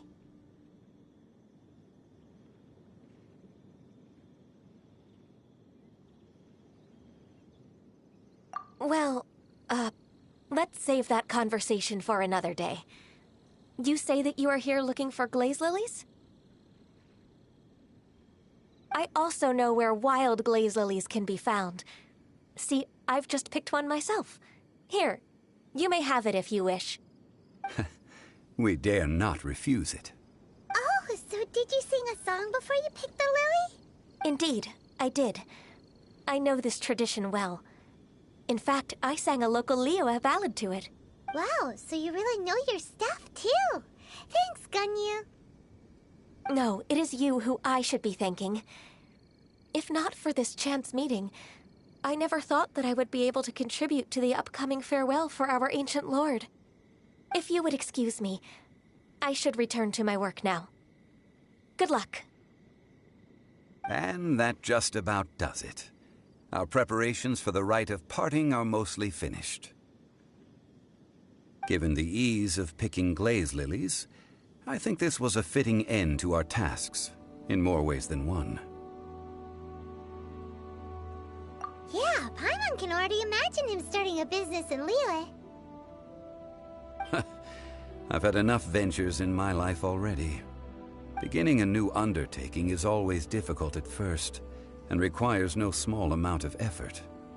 And once business is at full steam, the stress of it all only wears away at you over time.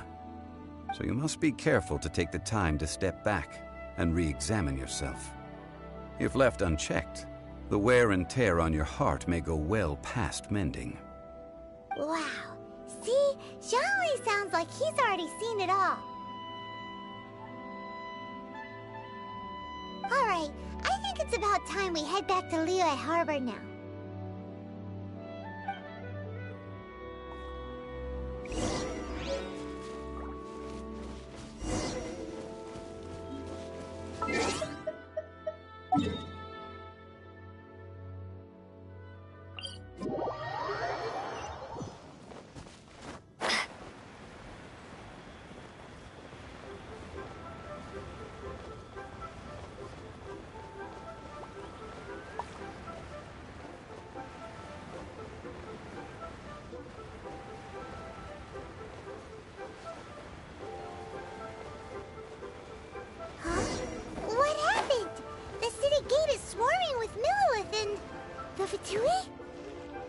This atmosphere is highly abnormal.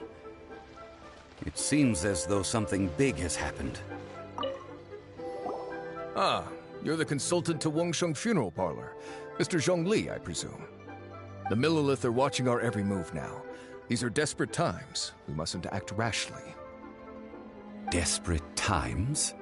The Adepti of Joyun Karst are finally on the move. Do they intend to exercise force? Most likely. I've heard that some members of the Qixing have already gone to meet them. Well, I say meet, but it's more like they're attempting to stall the Adepti outside the city. However, both sides were quite obstinate and hit an impasse. It seems inevitable, given the current situation. The Adepti do not acknowledge the Qixing. They only acknowledge the contracts of the Geo-Archon. If the two sides come to blows, Liyue Harbor will be in no position to stop them. Surely the Liyue Qixing are not the sort to give in so easily. Their boneheadedness is known throughout the lands. Yet it's because of that obstinacy that mortals and Adepti are now on the verge of conflict. And what now? How is it that the Fatui have come under fire? That's all Ningguang's doing. She proclaimed that in these tumultuous times, the Millilith must rein in the actions of the Fatui.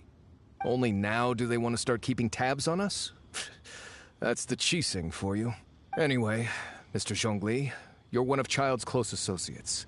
Please understand that your actions will reflect on us. Don't let anyone catch you off guard. It looks like things are about to boil over in Liyue Harbor. Do you intend to use your neutral identity as an intermediary between both sides? Or will you use your sword to turn the balance? Neither path is an easy one. Oh, by the way, Mr. Zhongli, we've heard that the Wangsheng funeral parlor has also been caught up in all of this. They're currently squaring off with the authorities at the gates. Things are taking a turn for the worse. I'm afraid I must leave now to handle things back at Wangsheng funeral parlor. I hope that Master Hu has been able to keep things under control for the moment. Consider your next course of action carefully, Traveler. If you're trying to prevent an explosion, it may be wisest to look for the fuse first. Whew.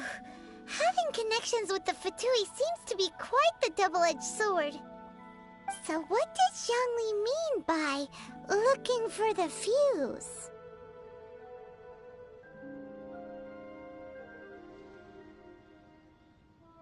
Oh, Paimon gets it!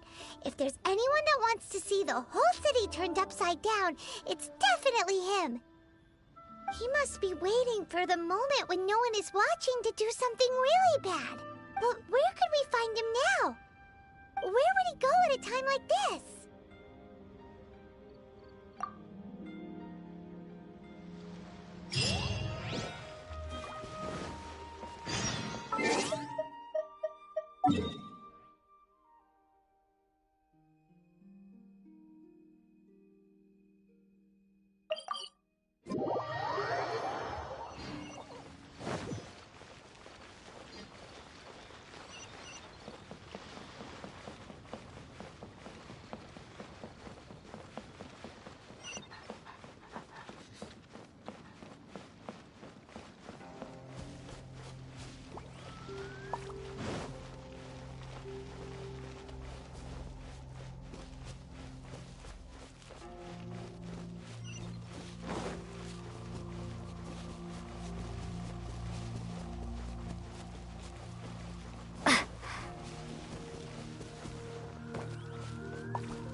Make sure to keep up.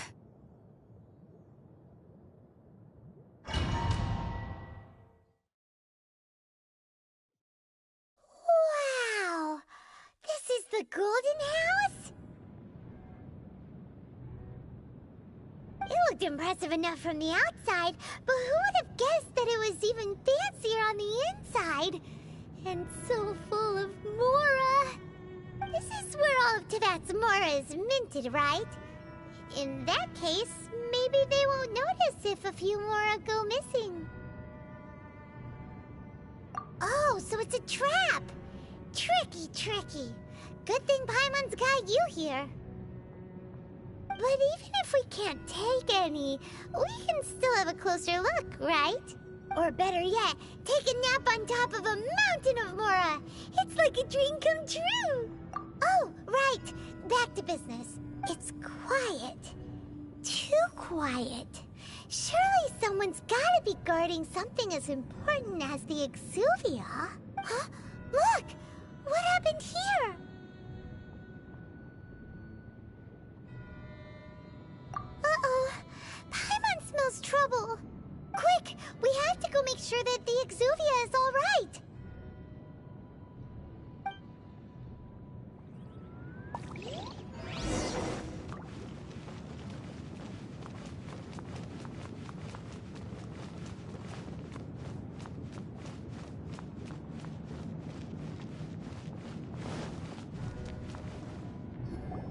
You've already fulfilled your task as guides, so why do you still linger here?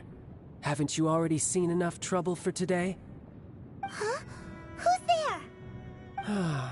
If you were Fatui, I imagine that you would be entitled to a generous reward from the Tsaritsa herself. But now, you're nothing but dross, and you're in my way.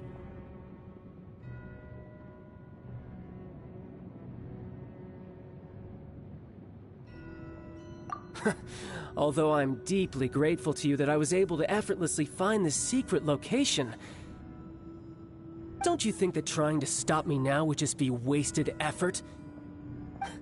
Stopping the Mora Mints, hiding away the Exuvia. The Chising are really pulling out all the stops this time. So you've been planning to take the Gnosis from inside the Exuvia all along? As one of the 11 Fatui Harbingers, it's my duty to see the will of the Tsaritsa fulfilled. She will get that which she desires.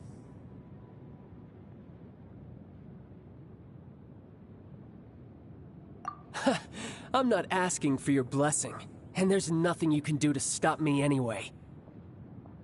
The time for discussion and diplomacy has already passed.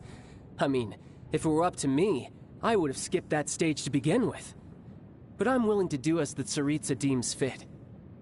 Either way, we now come to my favorite part. A simple pleasure, and one that I am oh so delighted to be sharing with you. The battle. Battle? So you're the type that goes looking for trouble, huh? You could say that. When Signora offended the deities outside the cathedral in Mondstadt, she swiftly left the scene once her mission was accomplished. Instead of confronting you directly, she chose to rely on the snow and ice to make her escape. She wouldn't want the knights to come running towards the sound of battle now, would she? When she faces a worthy opponent, she will prioritize her mission, weigh the outcomes, and consider the consequences of her actions. But as for me, the greatest pleasure of being a Harbinger lies in crossing blades with strong opponents. We won't let what happened in Mondstadt ever happen again! Oh, so you intend to fight me? Good. I won't kill you, Traveler. I'll just play along, to feel the thrill of battle. Besides, you could never defeat me, not even in your wildest dreams. But hey, try to relish the fight anyway, because if you ask me, without that, what else is there? Fighting talk, I love it! Now let's see you live up to it. This chance is hard to come by, so show me all you've got. So very few ever get the chance to square off with a Fatui Harbinger. So come now, amuse me, and don't you dare disappoint.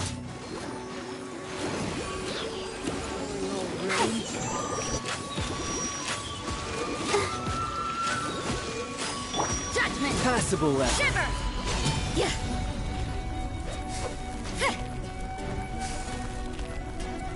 How You can't run. unbecoming.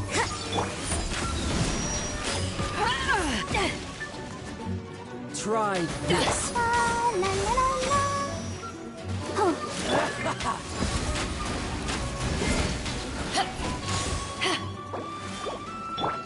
Poor time.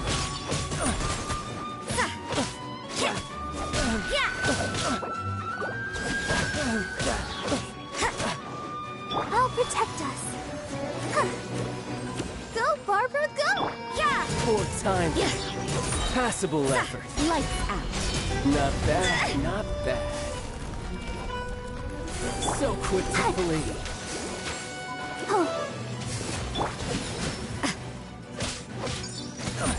You've made some progress. Not bad. You've got a trick. Haha, good. No wonder Senora was so wary of you. Well, that just means I can go all out. Brace yourself. This is about to get tough. Now, show me what you can do against the might of a Harbinger.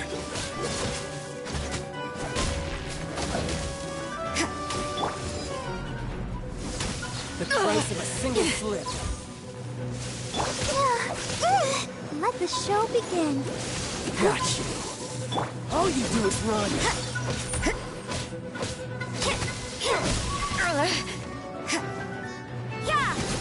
Crush you.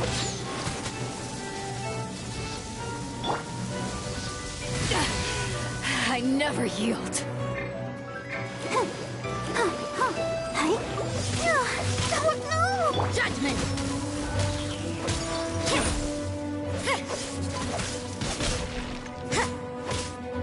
You can't run! Punishment! You've got some skills. Let's dance.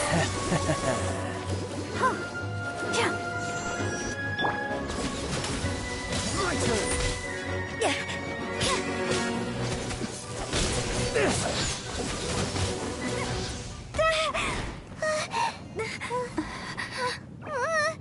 Not bad.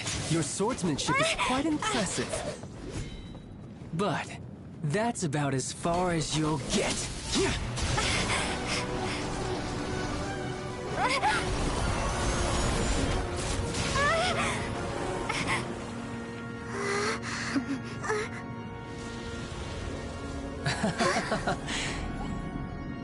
Didn't think you had that card hidden up your sleeve.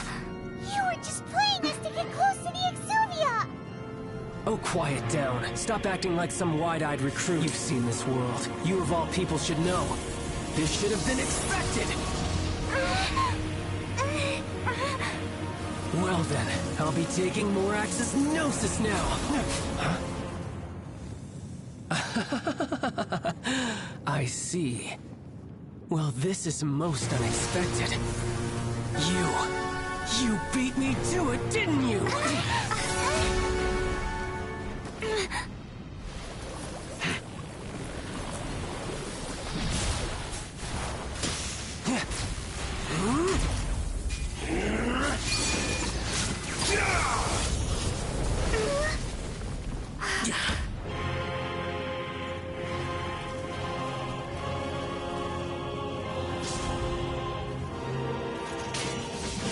Not bad.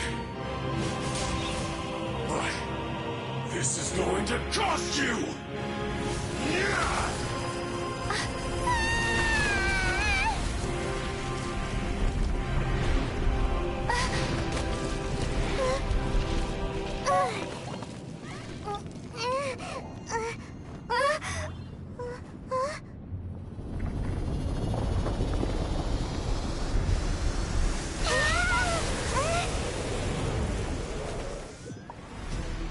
You got to the Gnosis ahead of me, didn't you? Did you simply move faster? Or did you leak the information regarding the Golden House to me on purpose? No matter. Hand the Gnosis over, now! Don't make me take it from you! We didn't take it!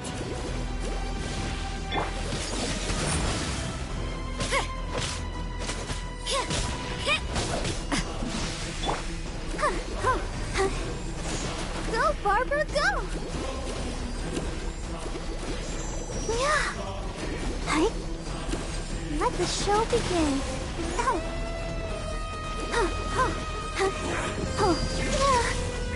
Judgment!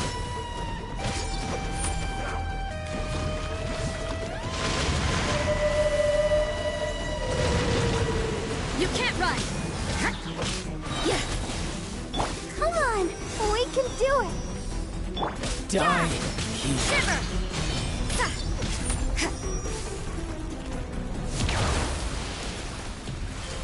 Judgment!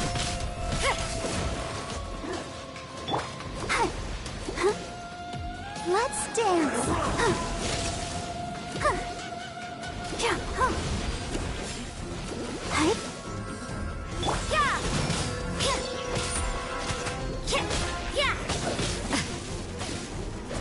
You can't run!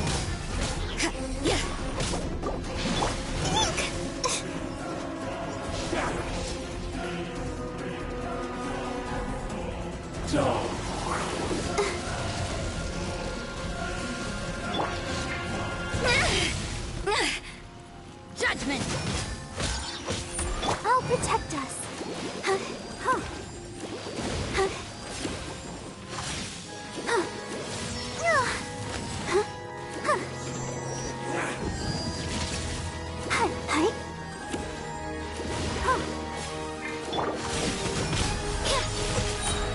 Punishment!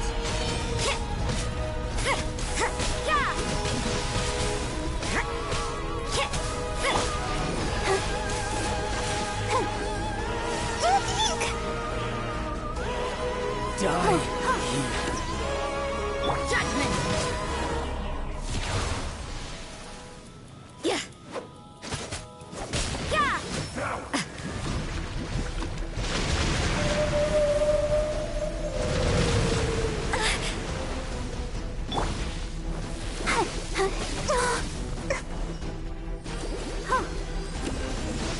Go, Barbara! You can't run!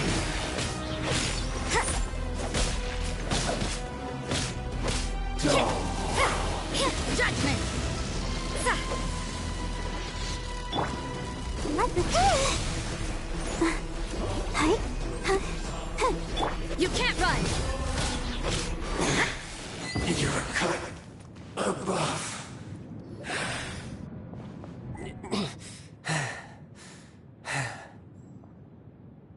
Look! Child's back to normal again!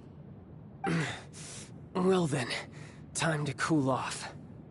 It seems the burden of the foul legacy transformation was too great for my body. I lacked the opportunity to think this through. And now that I consider the matter more carefully, you never had any chance of beating me to the Gnosis. You had no connection to the Gnosis, no matter where it had been taken. That's what we've been trying to tell you! We didn't take it! Your show of ability today far surpasses that of Signora's initial assessment of you in Mondstadt. Tell me, how could that be?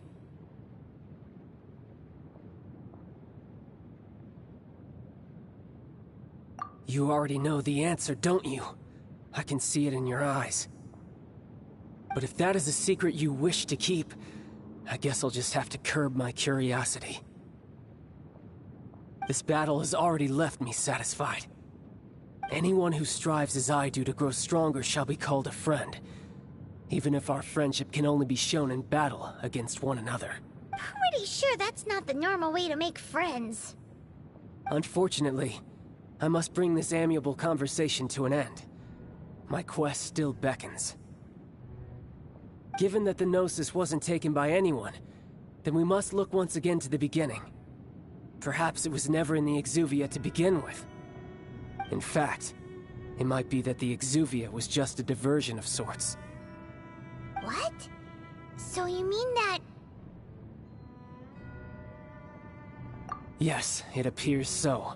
Interesting to say the least. It seems that the guardian deity of the capital of commerce is also well versed in little maneuvers beyond the boundaries of contracts. As such, we must now look to our backup plan. Backup plan? I had hoped it would never come to this, for the weak will be swept away in the process. The truth is, the world belongs to those who pursue strength. I seldom willingly involve myself with the weak. Unfortunately, we cannot be picky about our methods as Fatui Harbingers. Children must all learn to eat their vegetables sometime. So what are you planning to do? I will awaken the god that lies dormant beneath Guyon's stone forest. A god? Osial, overlord of the Vortex, who was defeated by Morax, the Geo-Archon in the Archon War, and who has remained pinned beneath the waves by the Geo-Archon's stone spears ever since. If such an ancient god were to be unleashed upon Liyue Harbor, defenseless without the protection of its deity. Do you think the cunning Rex Lapis would just stand aloof and watch the ensuing destruction? But the Archon War ended 2,000 years ago. How can an ancient god appear in a world now overseen by the Seven? Simple. I've already prepared the means to awaken it. Hey, those are sigils of permission! Oh, Paimon remembers now. The Fatui have been researching them. Indeed. The one that was given to you was just a byproduct of our research. With the power of so many sigils of permission concentrated in one place, along with that which was bestowed upon me as a harbinger by our Tsaritsa, breaking the subduing might of the Geo-Archon spears for a time should be no obstacle. Using the powers of ancient gods in such a situation fails to interest me, and is largely against my principles. But knowing that such an action will not only force the Geo-Archon to show its hand, but you as well, that makes matters a little more intriguing.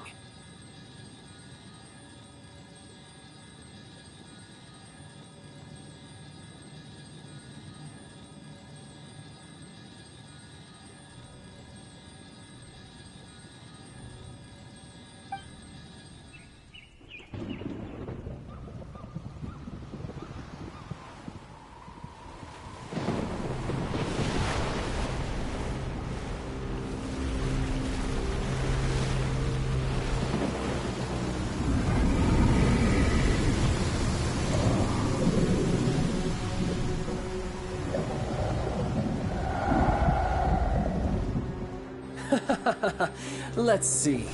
Will the nation that has lost its deity be swallowed up by an ancient malice once more? If you wish to drown together with the people of Liyue, you're free to stay and enjoy the show. Huh? He's already gone. That guy is fast. What's going on?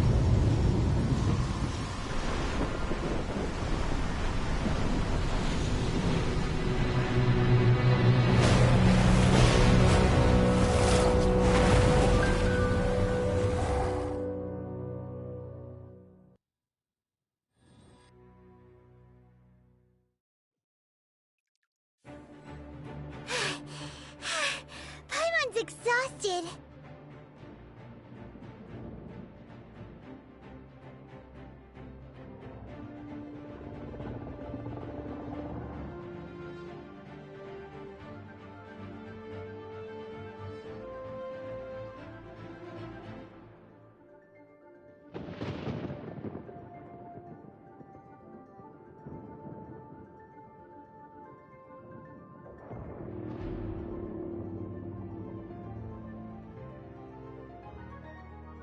If we hadn't happened to see the Jade Chamber flying over just as we came out of the Golden House, we really wouldn't have known which way to go. Did we make it in time? Is the Overlord of the Vortex still in the sea? It hasn't destroyed Liyue yet, has it? What are you doing here? Huh? Hold on. It's the Adepti. What are you doing on the Jade Chamber? Paimon thought you were arguing with the Qixing. Is the fighting over? Faced with a calamity of such magnitude, we have agreed to put our differences aside for now and unite against this common enemy. Oh, Paimon gets it. So how do you plan to defend Liyue?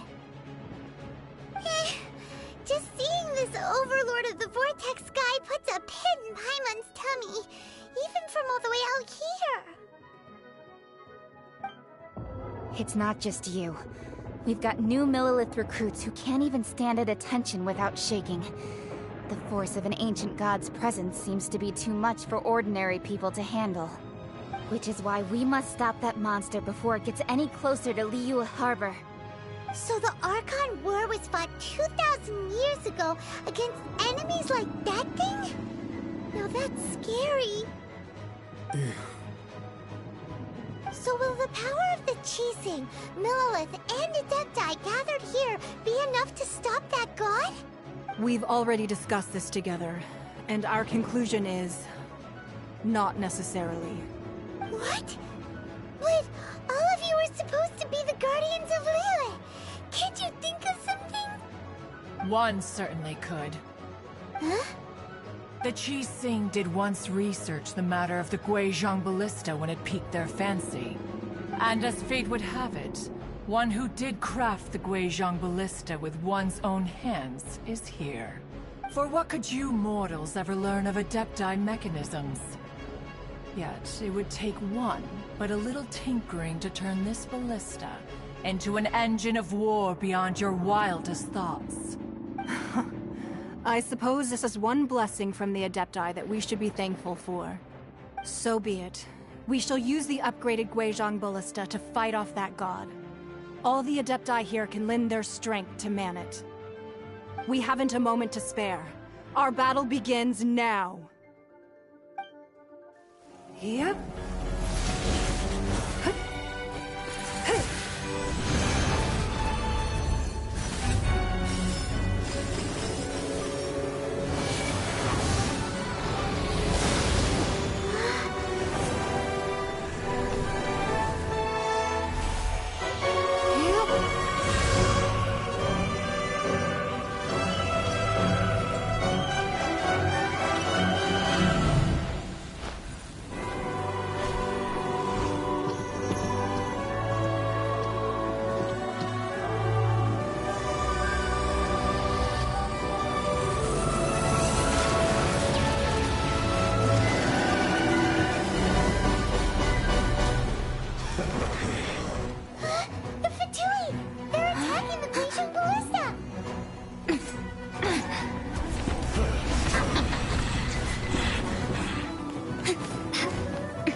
The three Adepti are manning the Guizhong Ballista.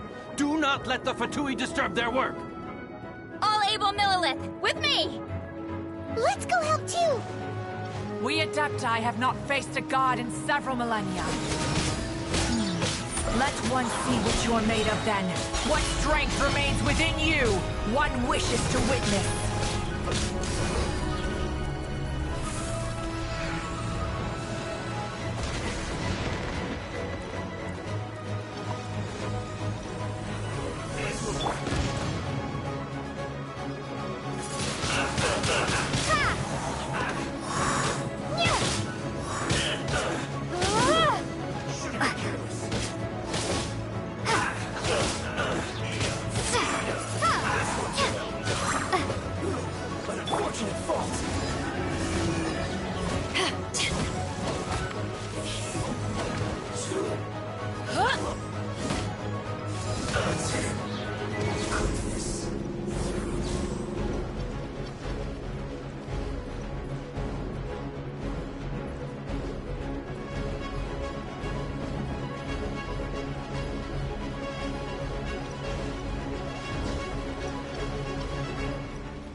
That is Osial's divine power. I am very familiar with it. Be careful not to get hit. Ready, steady, go! The Fatui! Their attacks are unrelenting! How daring. Snezhnai's diplomats will answer for this afterward. Every last one.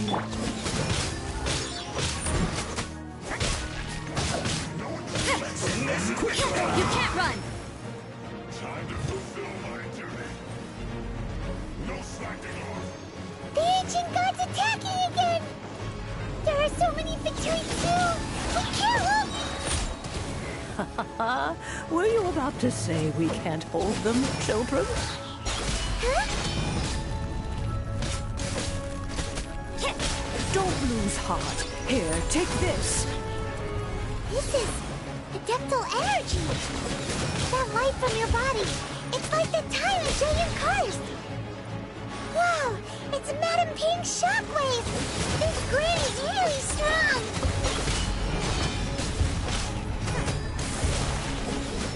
Yeah. Windblade! Anywhere. Be gone!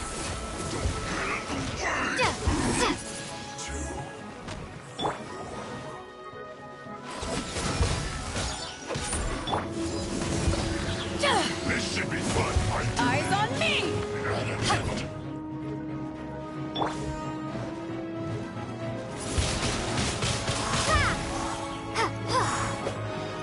With the blood of the Chilean, I guard you against evil! Cast your fear of injury by the wayside, and fight with all your might! I too did this during the Archon War! So this is what Ganyu's like in a fight! My name means swiftness. Take my power and run as I do. We're going too fast!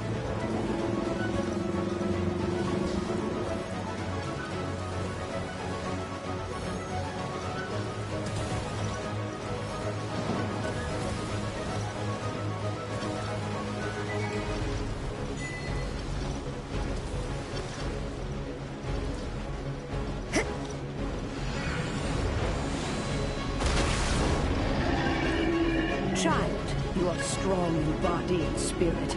Perhaps you can withstand 3 forms of adeptal energy at once. This will hurt a little. Please bear with us. Once you've adapted, try to use them in battle.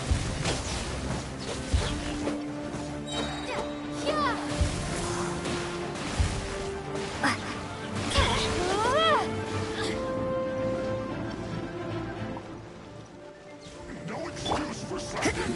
Judgment! Look at me. You can't run! Shiver!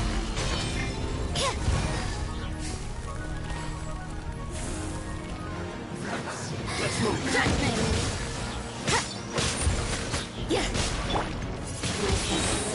Windblade! Exercise caution! I fear that the god's power has reached its peak! In other words, if we hold here, there's nothing worse to come, right?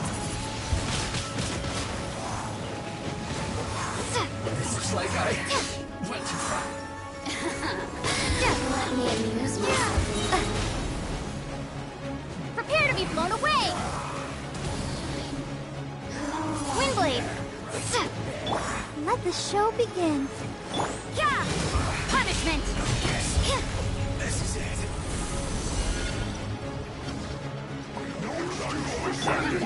To ashes! My work. Finished. Something is set.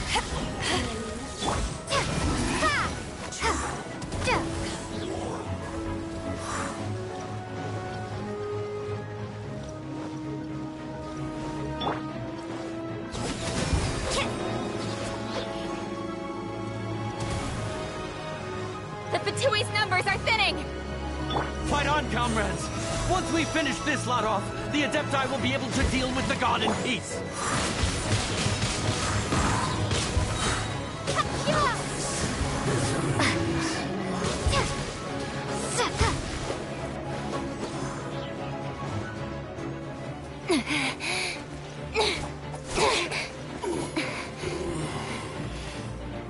The interlopers are no more. Now we may commit ourselves fully.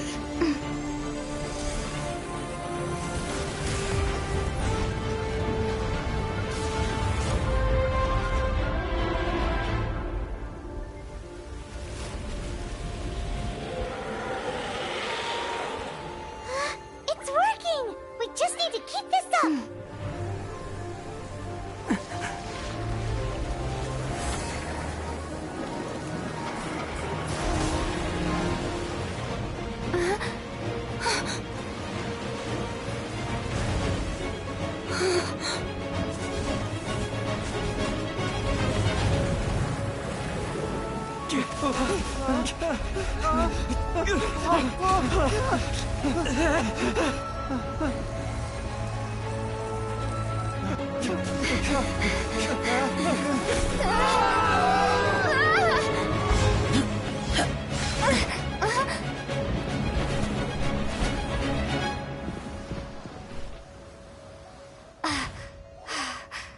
Be careful now. The Guizhong Ballista is destroyed. Without its covering fire, retaliation shall be difficult. But the Jade Chamber is our last line of defense. We can't give another inch, no matter what. I have another idea. What do you mean, Lady Ningguang? I'll sacrifice the Jade Chamber. What is the meaning of this? I understand. Traveler, lend me a hand. Farewell, old friend. Goodbye for now. Let us meet again in the future.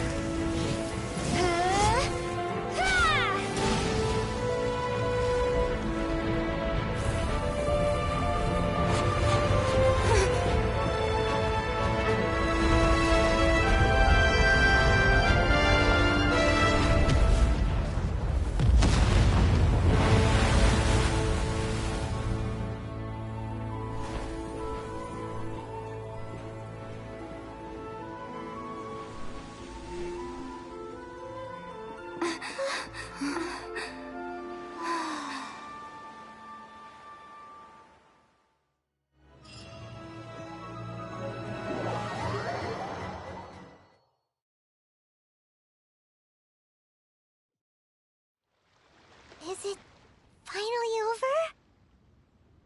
The ominous aura of that monster has indeed begun to fade. The effects of the Sigil of Permission last but a short time. It will be some time before the Overlord of the Vortex can make any waves again. We are indebted to you for your assistance. If the Adepti hadn't happened to be here, the future of Liyue Harbor would surely have been in great jeopardy. Save your flattery. We didn't just happen to be here. Surely you won't pretend to have forgotten the reason for which we came.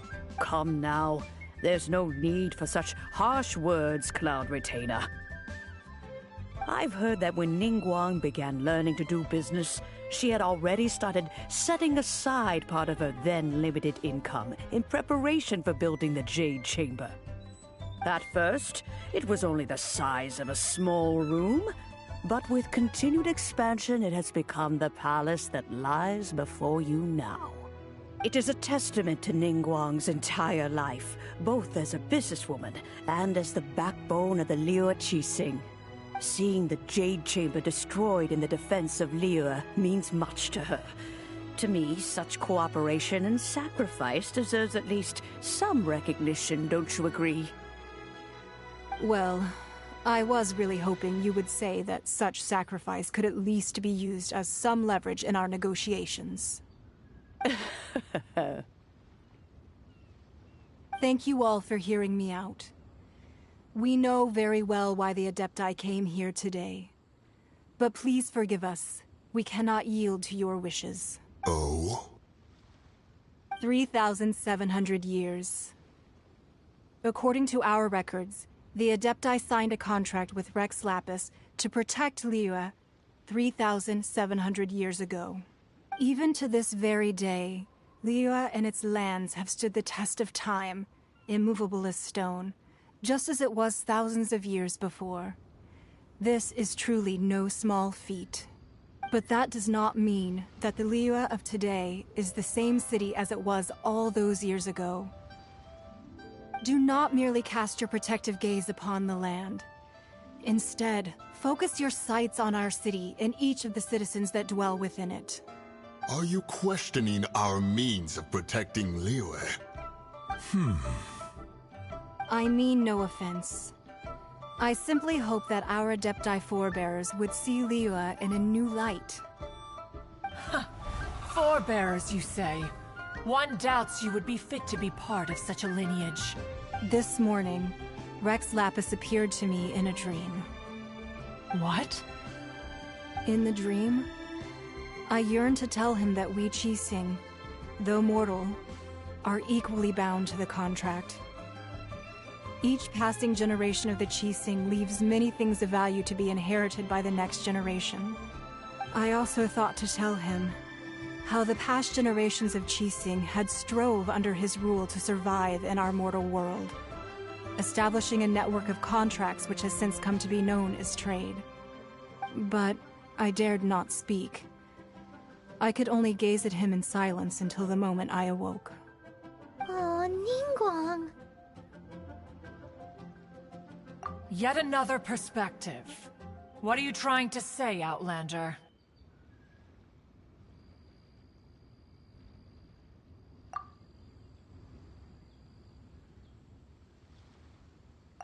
Right!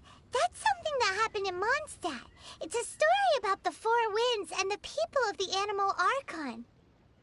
The Animal Archon sought to quell the strife between the two sides, because he believed that such conflict would only scar the hearts of both, and that nothing good would come of it.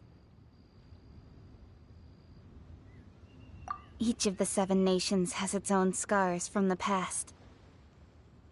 Though your point is the very height of simplicity. As Adepti, we've become a laughingstock, to be chastised thus by an outlander who has lent us such succor. All right, all right. Didn't Ningguang suggest that we should focus on the city and each of its citizens? I know I already have, so why not see for yourselves? I apologize for appearing in full armor. I am afraid I cannot show the proper courtesies. And who are you? I am Feng Yan, a sergeant of the Millelith. I have come to extend my thanks to the Adepti. I thought this battle would perhaps be my last. But thanks to the aid of the Adepti, our forces were not as badly battered as I feared we might be. Although I am a mere mortal soldier, I promise to hold the line and never betray the grace given to us by the illuminated Adepti this day.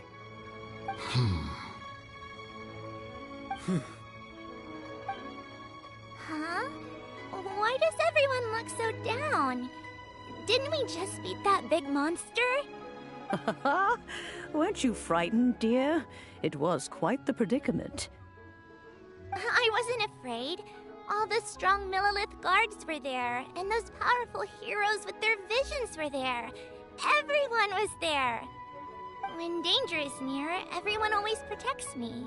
And the rest of the time, they make fun toys and tasty snacks and loads of things that make the harbor so pretty. Thanks for protecting Liyue Harbor. Please come visit us for the next lantern rite. Unfortunately, we wouldn't be able to participate. Huh? Because we are Adepti. Oh, okay. It must be hard being an Adeptus. Aww. You see, this is what Liyue is like today. The country of contracts is grateful to the Adepti for their protection. But it is no longer necessary for the city to rely on the Adepti's power to solve every little niggling matter. Although their blood is weak, there is still strength to be found in those we call mortals. The time of contracts between gods and Liyue has long since passed. Now is the time of contracts between Liyue and its people. Seeing the port around us now, it is hard not to feel a bit out of place. Wouldn't you say so, Cloud Retainer? Your line of inquiry is askew. One did not spearhead this expedition to Liyue Harbor. Seems like the Adepti have had a change of heart.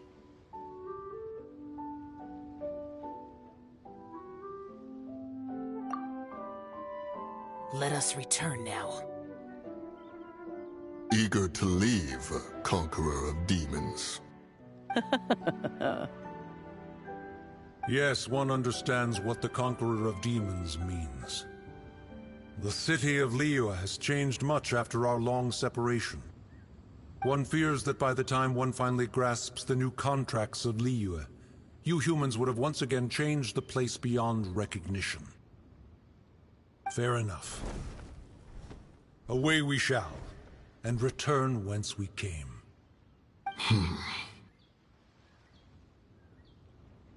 Since we Adepti have consensus, then one shall persist no further. But how will we ensure that the Liyue Qixing will not simply exploit their power once we depart? In my view, that is still a thing to be guarded against. All right, Mooncarver, you needn't worry. It seems to me that this right of supervision is best left to the people of Liyue. Looks like the conflict between humans and Adepti was avoided. All's well that ends well, huh? Oh, right! It's nice that we've got peace and all, but we're forgetting one thing. Child wanted to unleash the god so he could lure Rex Lapis out. But we were able to handle the Overlord of the Vortex on our own. So Rex Lapis never showed up. Oh, and speaking of that, don't we still need to get to the bottom of that Archon's death, too?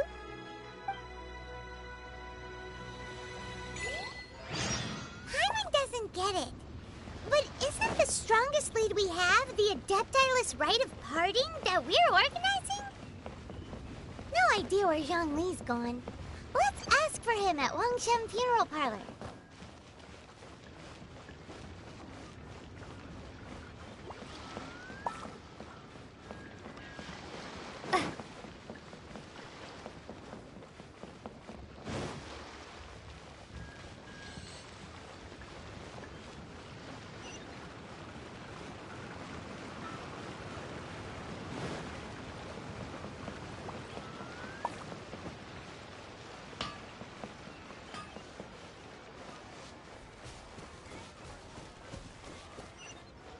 Hey there.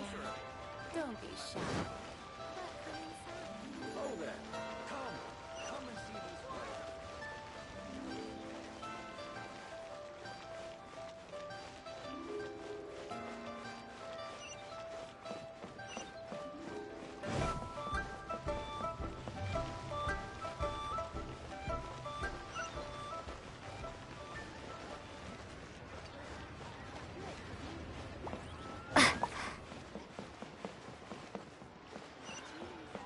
The key here is these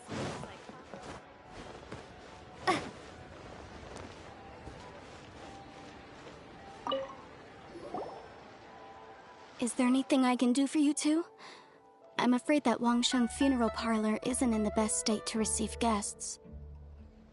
We've come to see Zhongli. Could you please tell him we're here? Unfortunately, Zhongli isn't here at the moment. It seems he went to Northland Bank. Doesn't the Northland Bank belong to the Fatui? Last time we saw Zhongli was before we went to the Golden House. Do you think he doesn't know about the attack on Liyue?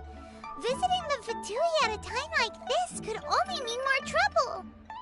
We had better go and make sure that everything is okay.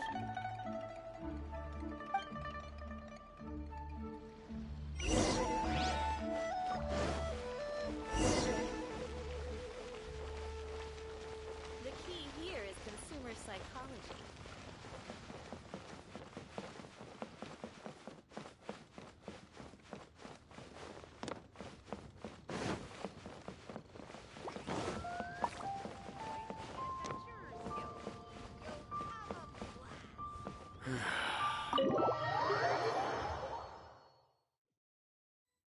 You call this cooperation between Harbingers? Cooperation involves communication, you know. Don't take it to heart, child. Besides, aren't you happy that you got to skip the formalities and bring chaos to the land? I'm sure you must have enjoyed that. Oh, it seems that some of your friends have arrived. Hey, it's Zhongli and Child. And you! You're also one of the Harbingers? It's you two.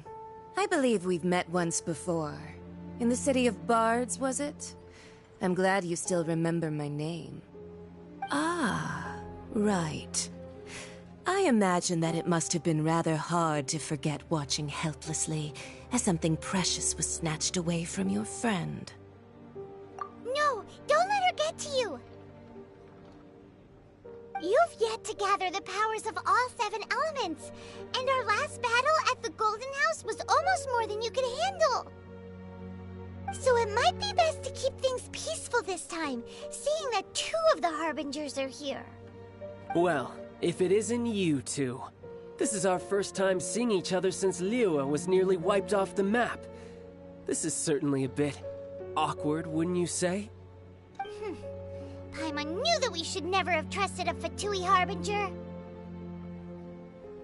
Oh, now don't say that. Sure, I may have misled you, but I never had anything against you personally. Besides, I thought we were getting along quite well together, didn't you? Except for that little tussle we had at the end. Nothing personal. We just have different views, that's all. Of course, you may very well hold this against me, but that's up to you. The real deceivers here are Senora and Zhongli. Curse them for leading me on.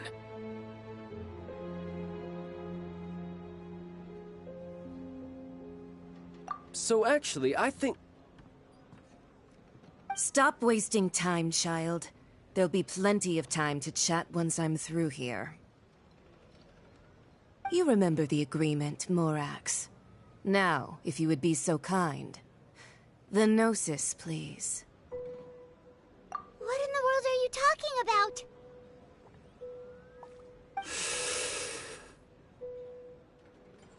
The contract is fulfilled.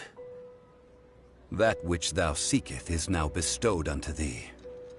For my promise is solid as stone.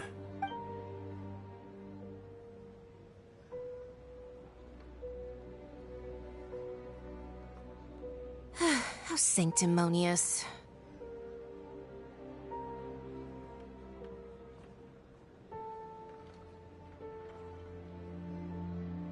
What? So you're the Lord of Chio? No, wait!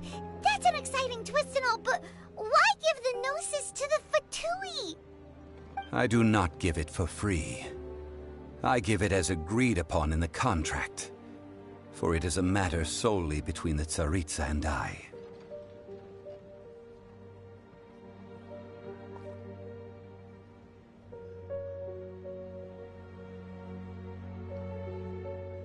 Yeah, you don't think you went a little bit too far with that whole fake death thing? Everyone was preparing the ceremony for you, and splat! This big dragon falls out of the sky, and all of Liyue goes into an uproar. Talk about a disaster. Gathering all the forces that had been bubbling behind the scenes, and then stirring them together in a pot that was bound to boil over. That's what he wanted to see, am I right? Wait, what? Perhaps it's best that I explain. As you know, I've dwelt upon this world for more than 6,000 years. I witnessed the founding of Liyue, together with the Adepti 3,700 years ago. Even boulders that can withstand whirlpools will erode with the passing of time. I kept convincing myself that cracks had not begun to form, and that the end of my time had not yet come. Until one drizzly day, as I was strolling along the harbor, I heard a merchant tell one of his workers, "You finished your duties. Go ahead and call it a day." I stood motionless among the crowds, asking myself, have I already finished my duties? Oh, Zhongli. But as I began to consider relinquishing my divine role, I soon discovered that many reasons still remained to not hastily depart.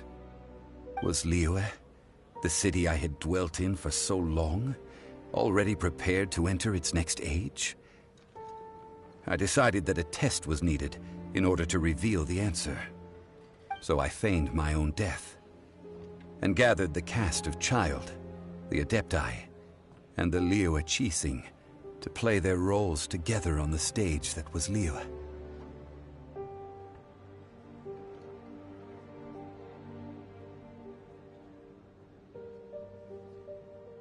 That's right. Which is why I continued to safeguard the Gnosis until now. So you mean that if the chaos ever reached the point of no return, you would simply appear and use your divine powers to bring Liyue back under control? Of course, and it would have been all too easy for him too. Just as a child quickly matures after losing their parents, so has Liyue matured when faced with the death of its deity. I was pleasantly surprised with the finale of the show that you all put on. Why, you even deserved an encore.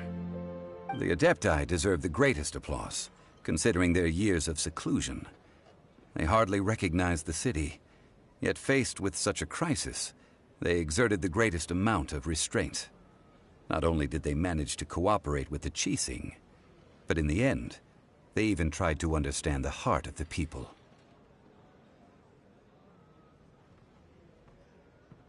And hats off to the emissary dispatched by the Cryo-Archon to fulfill our contract, Signora.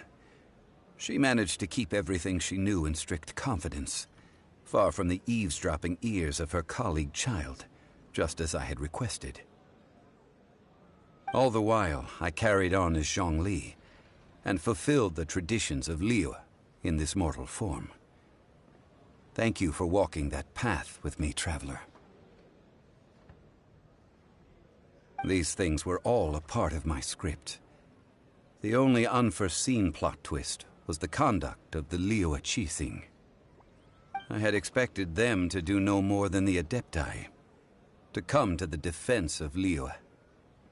But when all was said and done, they seized the opportunity to supplant Liyue's divine protectors, and used the subsequent power vacuum left by my death to quickly gain complete control of Liyue. Huh? That doesn't sound good at all. On the contrary, I think it is excellent. I had always feared that it was too soon for them to take over from me. And it was also that which I longed for the most. As such, this is the best parting gift anyone could have given this god of old. Hey, what about me? Doesn't anyone feel the least bit of remorse for deceiving me? You've practically kept me in the dark! I think that thanks would be more appropriate. You certainly played no small part in all of this, wreaking havoc and turning the city upside down. The Lord of Geo ought to thank you for your performance, if anything. If you hadn't created the pressure of a battle between mortals, Adepti, and a god, the lump of coal resting in the hands of the Geo-Archon, Liyue would never have been able to become a dazzling diamond of a city. Huh? Just whose side are you on, mocking me like that? Are you itching for a fight? Hey, haven't you learned the Liyue saying, don't always call it as you see it? Well then, with the Gnosis in my possession, I have no use for such idle chatter. We should return to Zapoljarny Palace and seek an audience with Her Majesty, the Tsaritsa. Come. Fine. I'll meet you there later. I'm not sharing a boat with the likes of you. Do as you wish.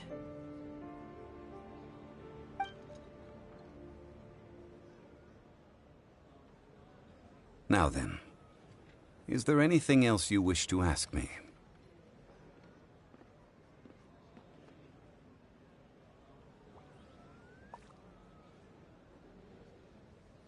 Right!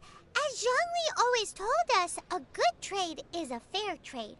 Paimon has no idea what could be a good trade for a Gnosis.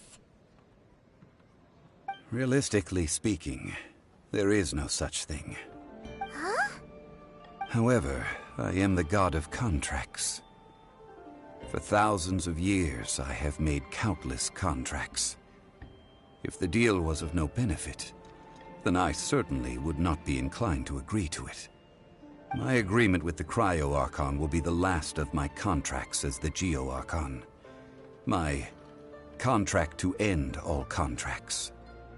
As for the bargaining chip that the Tsaritsa used to balance the scales, uncover that answer for yourself in your future journeys.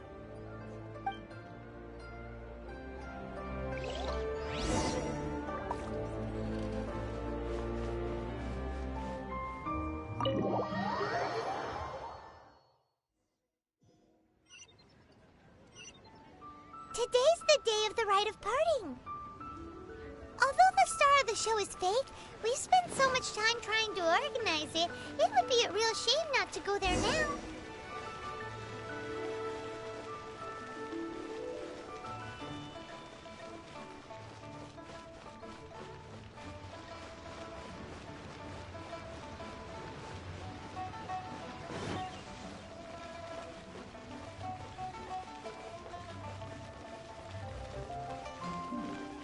This is a peaceful neighborhood.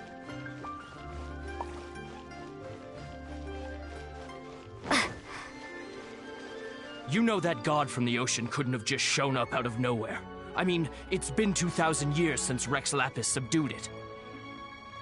Yes, and to think that this happened right on the heels of the incident with Rex Lapis, too. Say, do you think the person who assassinated our lord and released that evil god might have been one and the same? Now that you mention it, that's very possible. Yes, it's very possible indeed. I mean, it all fits together. That person must have colluded with the evil god to harm Rex Lapis. Oh, that wicked, black-hearted scoundrel.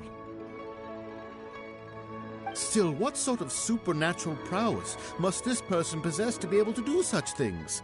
I have never heard of such a person in all my years. Ah, forget it. Guessing's no use to us. Look, the Millilith over there looks like he's about to make an announcement. Let's hear what the Ministry of Civil Affairs has to say first.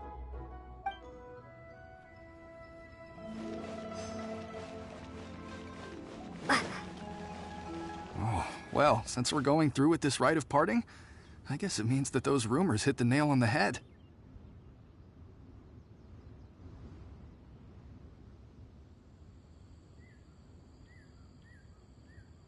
So Rex Lapis is really... But they didn't catch the culprit, did they?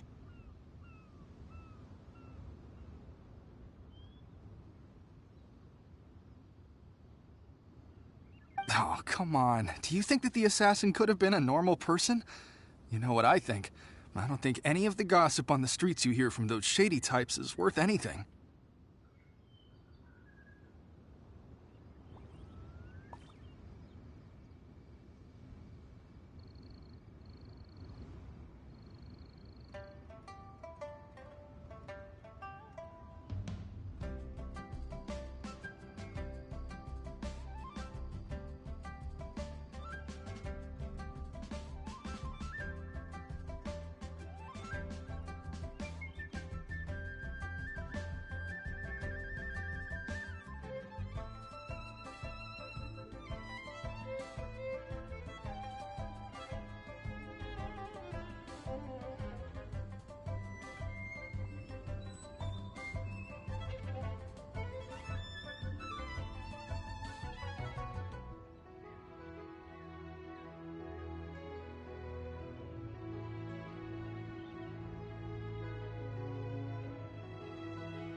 there's only one real possibility in my mind. I've heard that the assassin was that Fatui fellow. Youngish, pretty high in rank. I think they called him Child. The Fatui? They certainly are very suspicious. Who knows what those greedy, crooked folks... Shh! Lower your voice. If the Fatui catch you in their sights, Rex Lapis won't be around to protect you this time.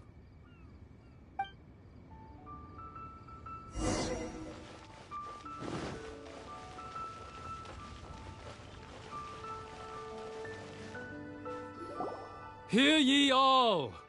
The Qixing's words. Though a dragon soars ageless as the mountains, it too must return to dust. This is common knowledge. Gods and Adepti live glorious lives, but both light and shadow have their season. So too must they face divinely appointed trials. Rumors and hearsay abound on the streets that Rex Lapis was murdered. Now, let the truth be revealed.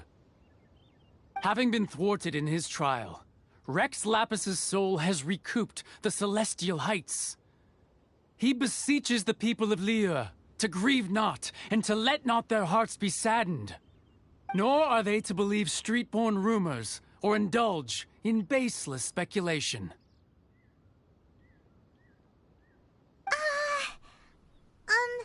Paimon needs a translation on what the Qixing's announcement said.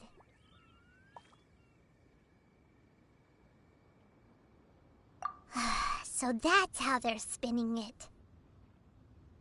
Something feels off. Why would they suddenly give up looking for the murderer?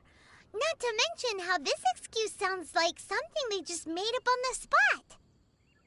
Could the Qixing already have known that Rex Lapis wasn't dead? But Zhongli said that neither they nor the Adepti knew anything. Did Zhongli tell them in secret after his gnosis changed hands? Exactly, right?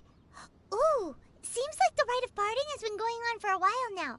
Let's go have a look.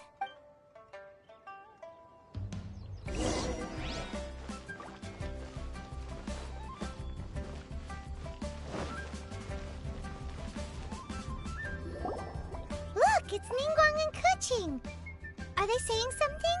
Are their speeches over? As said previously, Rex Lapis's soul returning to the heavens is the end of the contract. And it is also the end of an era. 3,700 years of contracts burnt and reduced to ash. We, the people of Liyue, were indeed prosperous. But blinded by our prosperity, we forgot that time can be pitiless. The long, unending dream of our Archon walking among us. Now that we have awoken from our dream, we must learn to say farewell. Will you stand with us as we re-establish our contracts? As we build a new age of prosperity? So concludes the words of Her Eminence the Tianquan. Does Her Eminence the Yuheng have anything to add? Huh? Is she looking this way? Traveler. Yikes! She really is looking our way! Is that the traveler who they say defeated the ancient god? So young. The Liyue Qixing always repay their debts. And as you have heard, our eyes see far and our reach is long. Name your price. You deserve that much. Whoa.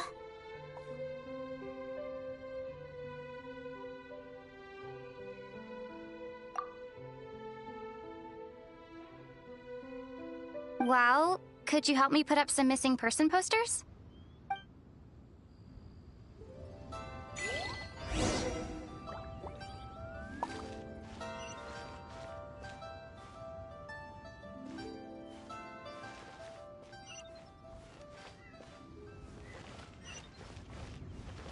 As for the mortals and Adepti of Liyue, what shape shall our relationship take from now on?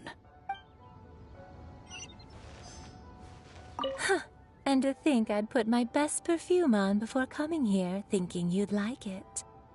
But it seems as if those perfumes really were meant to be offered to Rex Lapis. Well, that's fine. Suffer no rivals in love, they say. And that's 3 gone in 1 stroke.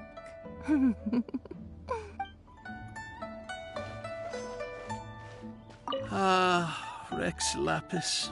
Rex Lapis. Now that I think about it, if everyone's of the same mind as me, perhaps mementos for Rex Lapis might be the best short-term business opportunity.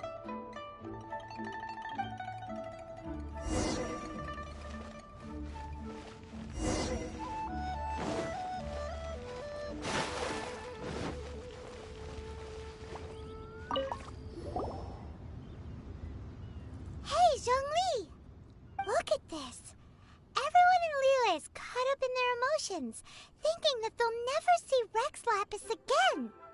And here you are looking all relaxed.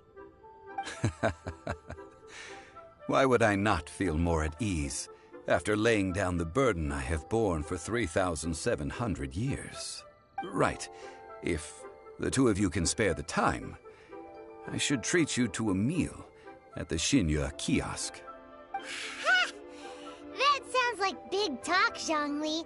Paimon might have believed you if you were treating us to some 3rd-round knockout, but you'd have to pay out your nose just to stand inside Xinyue kiosk. Are you sure you can afford it? You're right. I do like the Mora.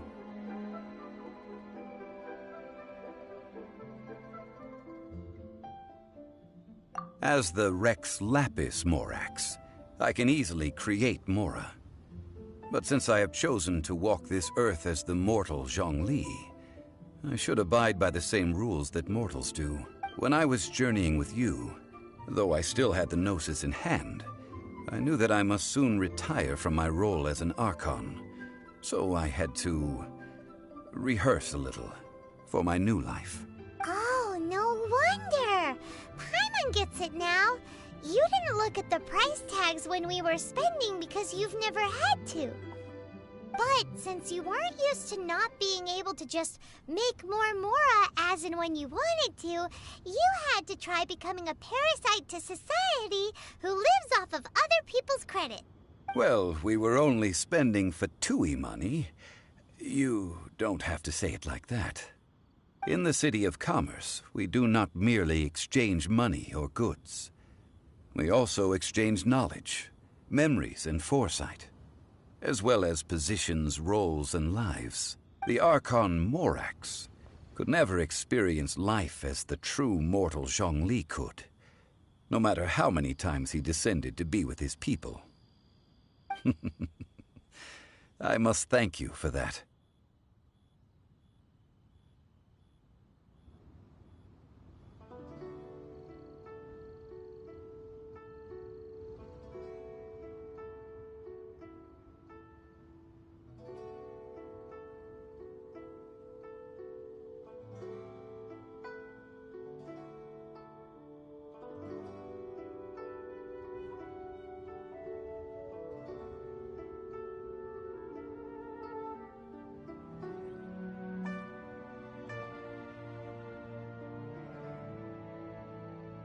I will treasure the memories that I made as Zhongli, traveling the streets of Liyue with you. That is true. But there is no journey that does not end. No meetings without partings. Paimon thinks that we should make a move and continue our search for the 7. I fear that continuing your journey may be difficult. The nation that neighbors Liyue by sea, Inazuma, is presently closed. The Electro-Archon Ball. And just as the people of Liyue preferred to call me Rex Lapis, she too goes by another name among locals in Inazuma. Paimon thinks we've heard that one before. Raiden? That is the case. And since Raiden is also the shogun of the Inazuma Bakufu, People call her the Raiden Shogun.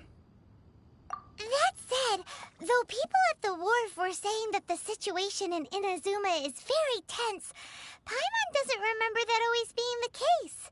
It wasn't that bad last year. Zhongli, since you're Rex Lapis, shouldn't you know something about what's happening there? Just how did Inazuma become a closed nation? It's because of visions. Visions? When faced with circumstances beyond their control, humans often bemoan their lack of power. But if a person shows true strength of will at a desperate and fateful moment in their life, the gods will look upon them with favor. This is what visions are.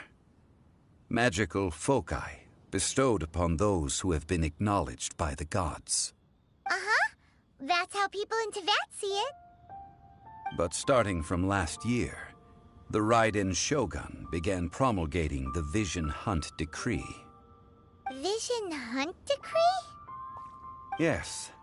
It was an order to seize all visions within Inazuma's borders, and to inlay them upon the hands of a statue of the thousand-armed, hundred-eyed god. They want to seize visions. But why? Aren't visions blessings from the gods? I should think that in the Raiden Shogun's eyes, it is precisely because they are divine blessings that they should be under the sole dominion of divinity. Whoa, that's harsh. The Animo Archon is the god of freedom, and the Geo Archon is the god of contracts. For her part, the Raiden Shogun is the god of eternity.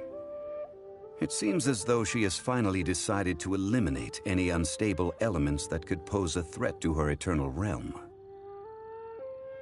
The fact that even I, the oldest of the seven, have now passed away will only strengthen her resolve to pursue eternity. Knowing her, she must have again quoted that adage she is most fond of when proclaiming that decree to her people. 7 ideals for 7 gods. And of these, eternity is nearest unto heaven. All right then. Was there anything else you wish to know?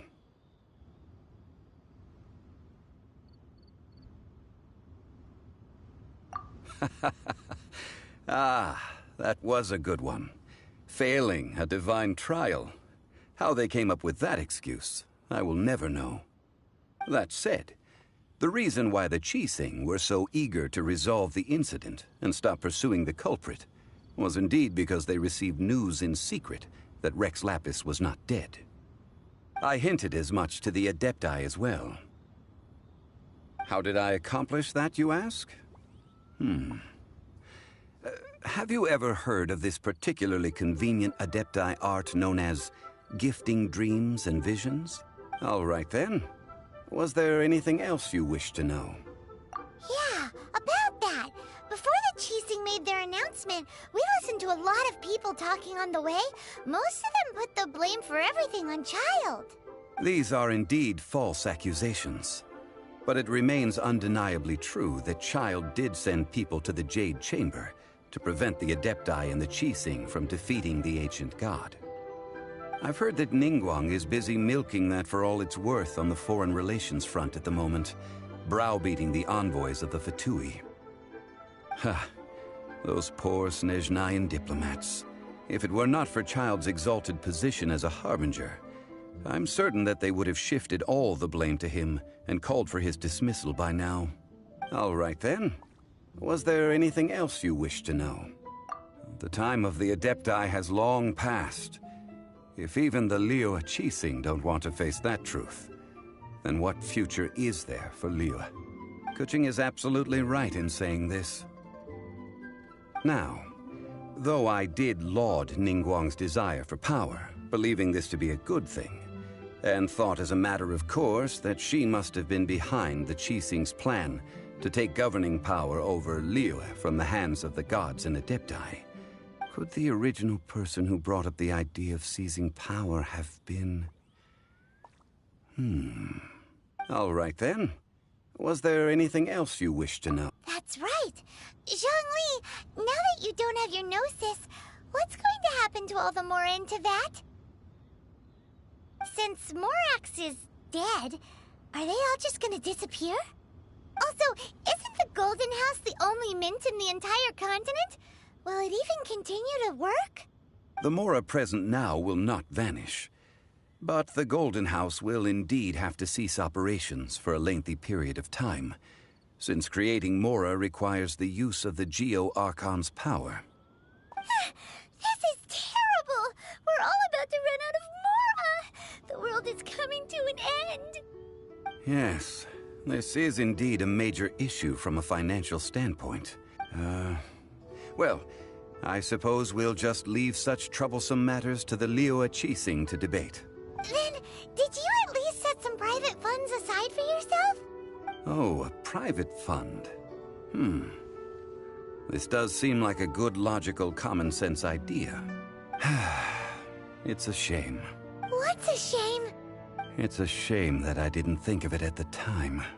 All right, then. Was there anything else you wish to know? Well, then. I suppose you'll have to find a way to get inside this closed nation. Have patience. I suspect that some serendipity must first come into play.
Ad Astra Abyssal.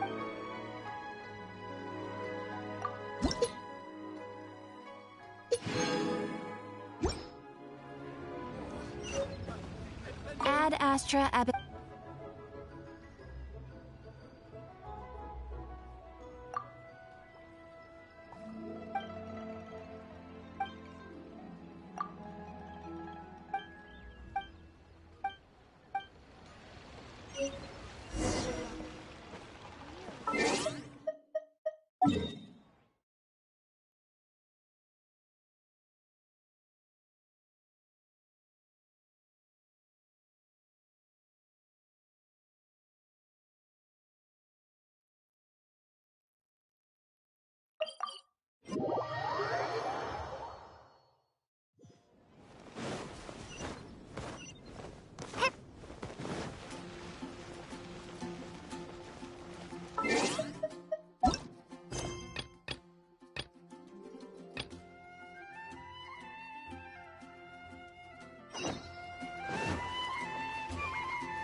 Traveler, please, over here. It has been a while since you joined the Adventurers Guild. Are your adventures going smoothly? Is that so? Apart from your own skills, reliable teammates are also indispensable when adventuring. Another person to count on is always good after all. But recruiting such dependable companions is no easy matter, is it? Yep, and it's even harder to get a guide as good as Paimon. Ah, yes. I do have some information that may be of help to you.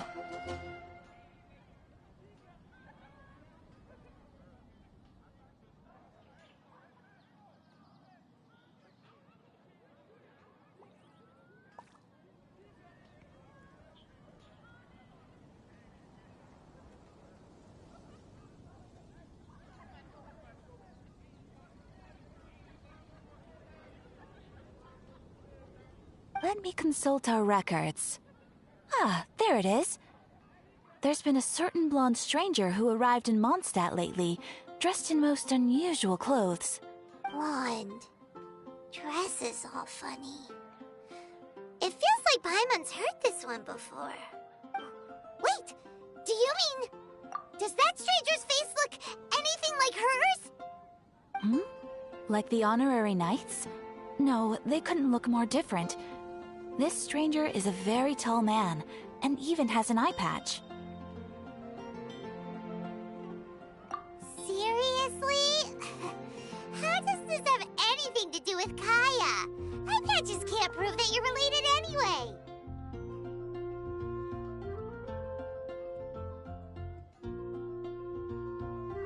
That stranger declined the guild's invitation, so I can't say that I know anything about the relationship between him and Mr. Kaya. Nonetheless, you can look for him if you're interested. Perhaps he might accept your commission instead. After all, it is not uncommon for some adventurers to not want to be limited by the guild, but be happy to accept a fellow adventurer's requests. And should the stranger be a strong adventurer indeed, he would certainly be a big help on your journey. Please don't talk down on yourself like that. You are the honorary knight of the Knights of Favonius, after all. Your deeds are the stuff of song for all the bards in the city, even now.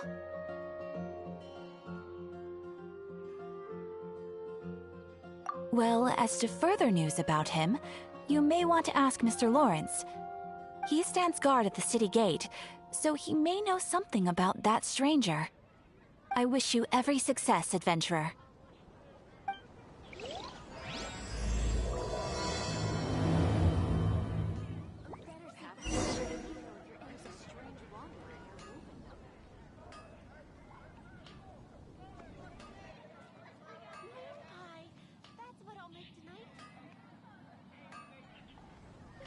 When you're high up, everyone can hear your voice.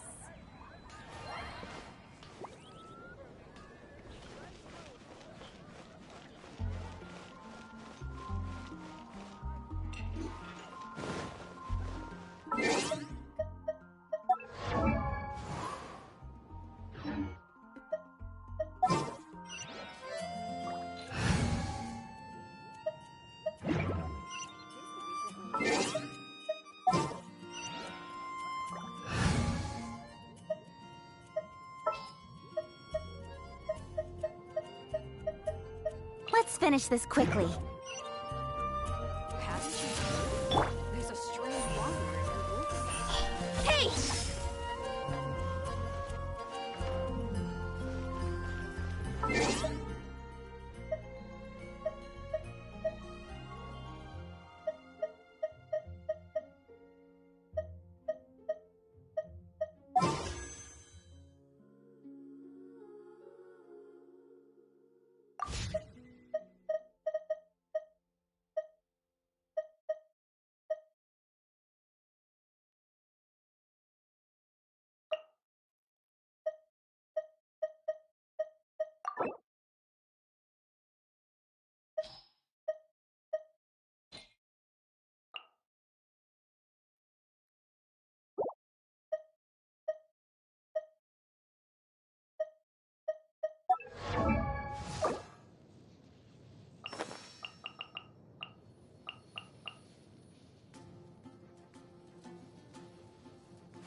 Haven't you heard?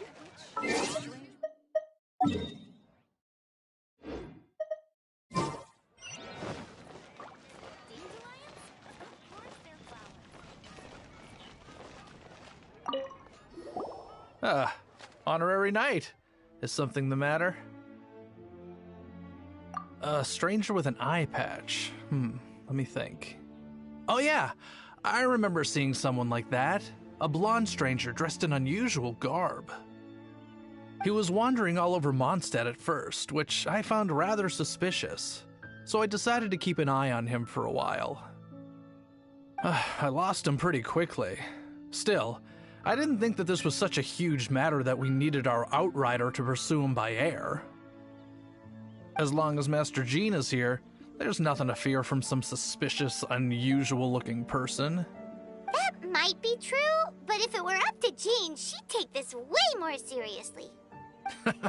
That is true.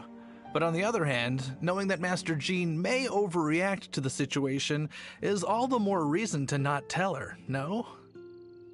Anyways, oh yeah, he was at Wagner's smithy for a while before I tried tailing him. He might have said something to Wagner. You should go ask him. Maybe he has more news about our stranger.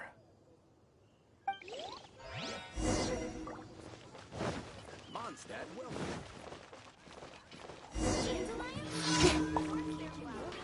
Everyone can hear your voice. What? You need something? Here, I remember him. He showed up a few days ago asking to buy a bunch of forging materials. Can't say I've heard of any of the materials he mentioned, though. He then had a look at the weapons in my shop before leaving. I've heard that he can be found drinking at the Angel's Share. If the Knights of the Guild want to get hold of him, that's the only place to be. The Angel's Share? Well, Master Diluc probably has his eye on that stranger too, then. Anyway, let's go to the Angel's Share and have a look.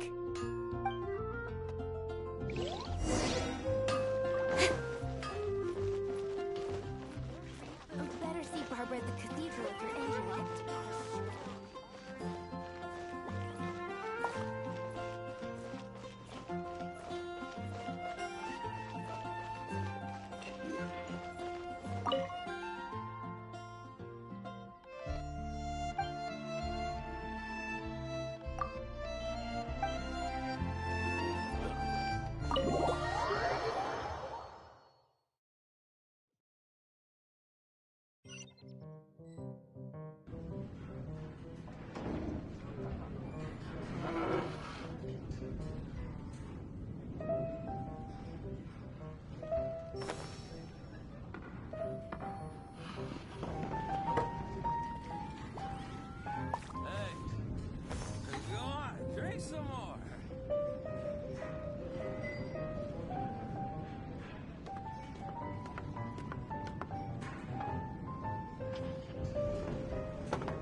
for work-life balance, but I think this is pushing it.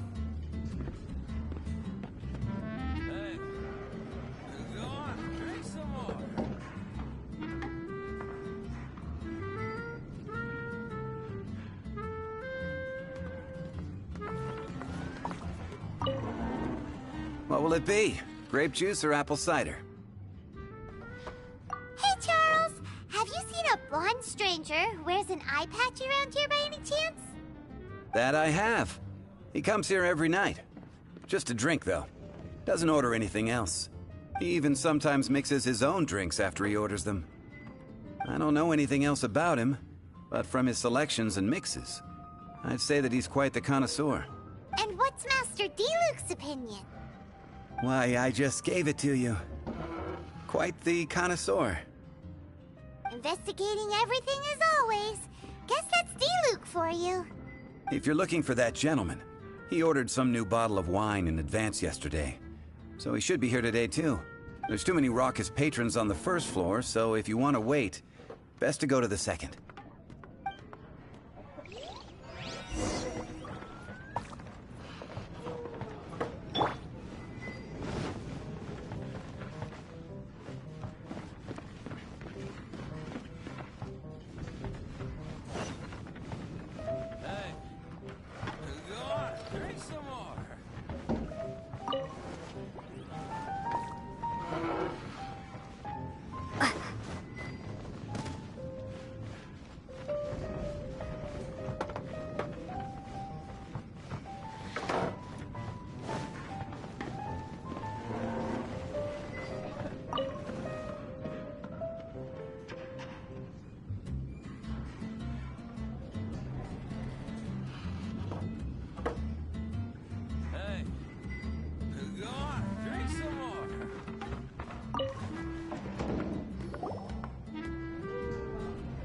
Ah, welcome, sir.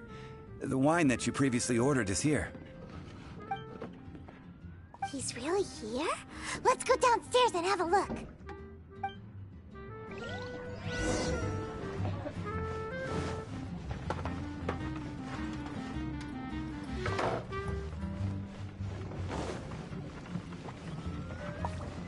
Hey, go on, drink some more.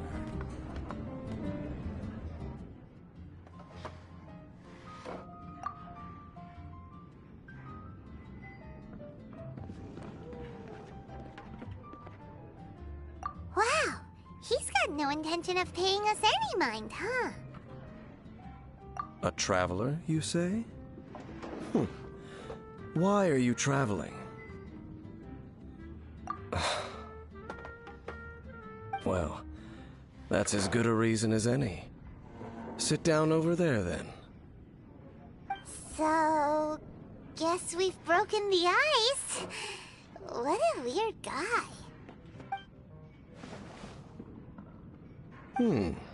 That little one beside you. That's not true, and you know it. It's indeed a good thing to have someone accompany you on your travels. My name's Dainsleif. I suppose you have some business with me? Sure.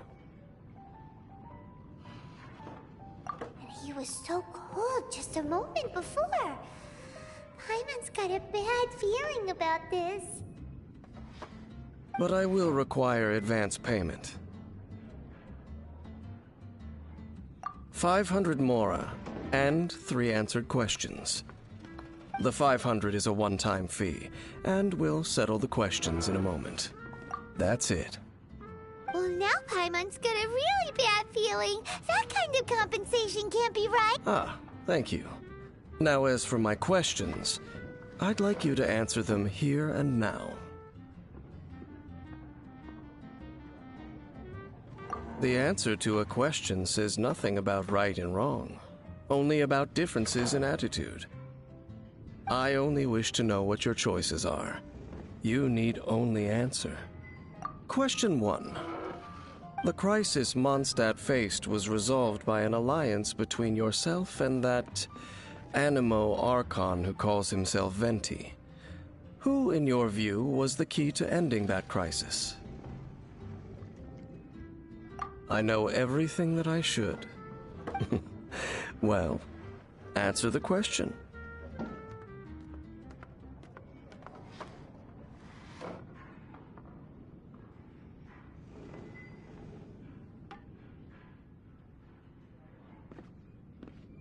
Is that your answer? I see. Question number 2.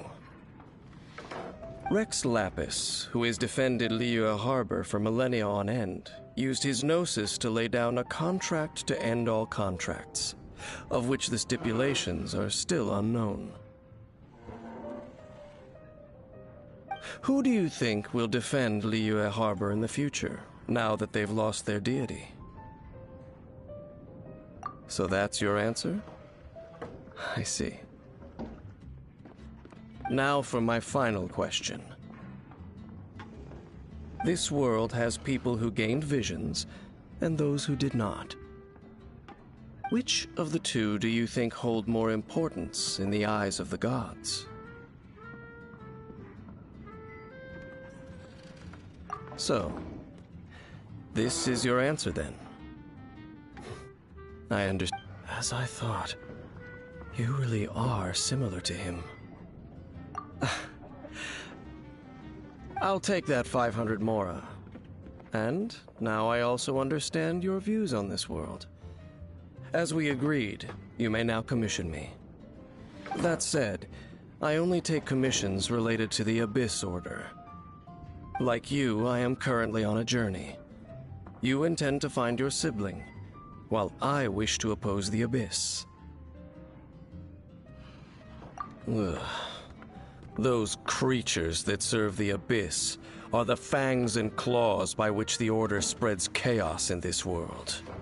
I have come to Mondstadt this time while on the trail of an Abyss Herald. An Abyss Herald?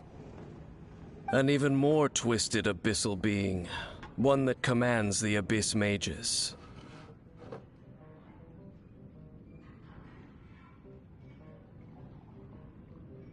Oh, that's right!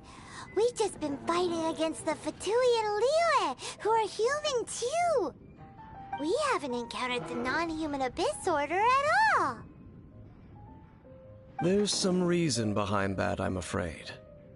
It's possible that they may have been under orders to avoid your path. Oh, that does sound pretty dangerous. Maybe they're looking for a better time to ambush us or something. Uh-huh! We're super-duper strong! That manner, it's just like his. Well then, let's go see for ourselves, shall we? According to the leads I have on hand, the Abyss Order has re-infiltrated the Temple of the Falcon. Let's meet up at the temple. Perhaps your questions about the Abyss will be answered there.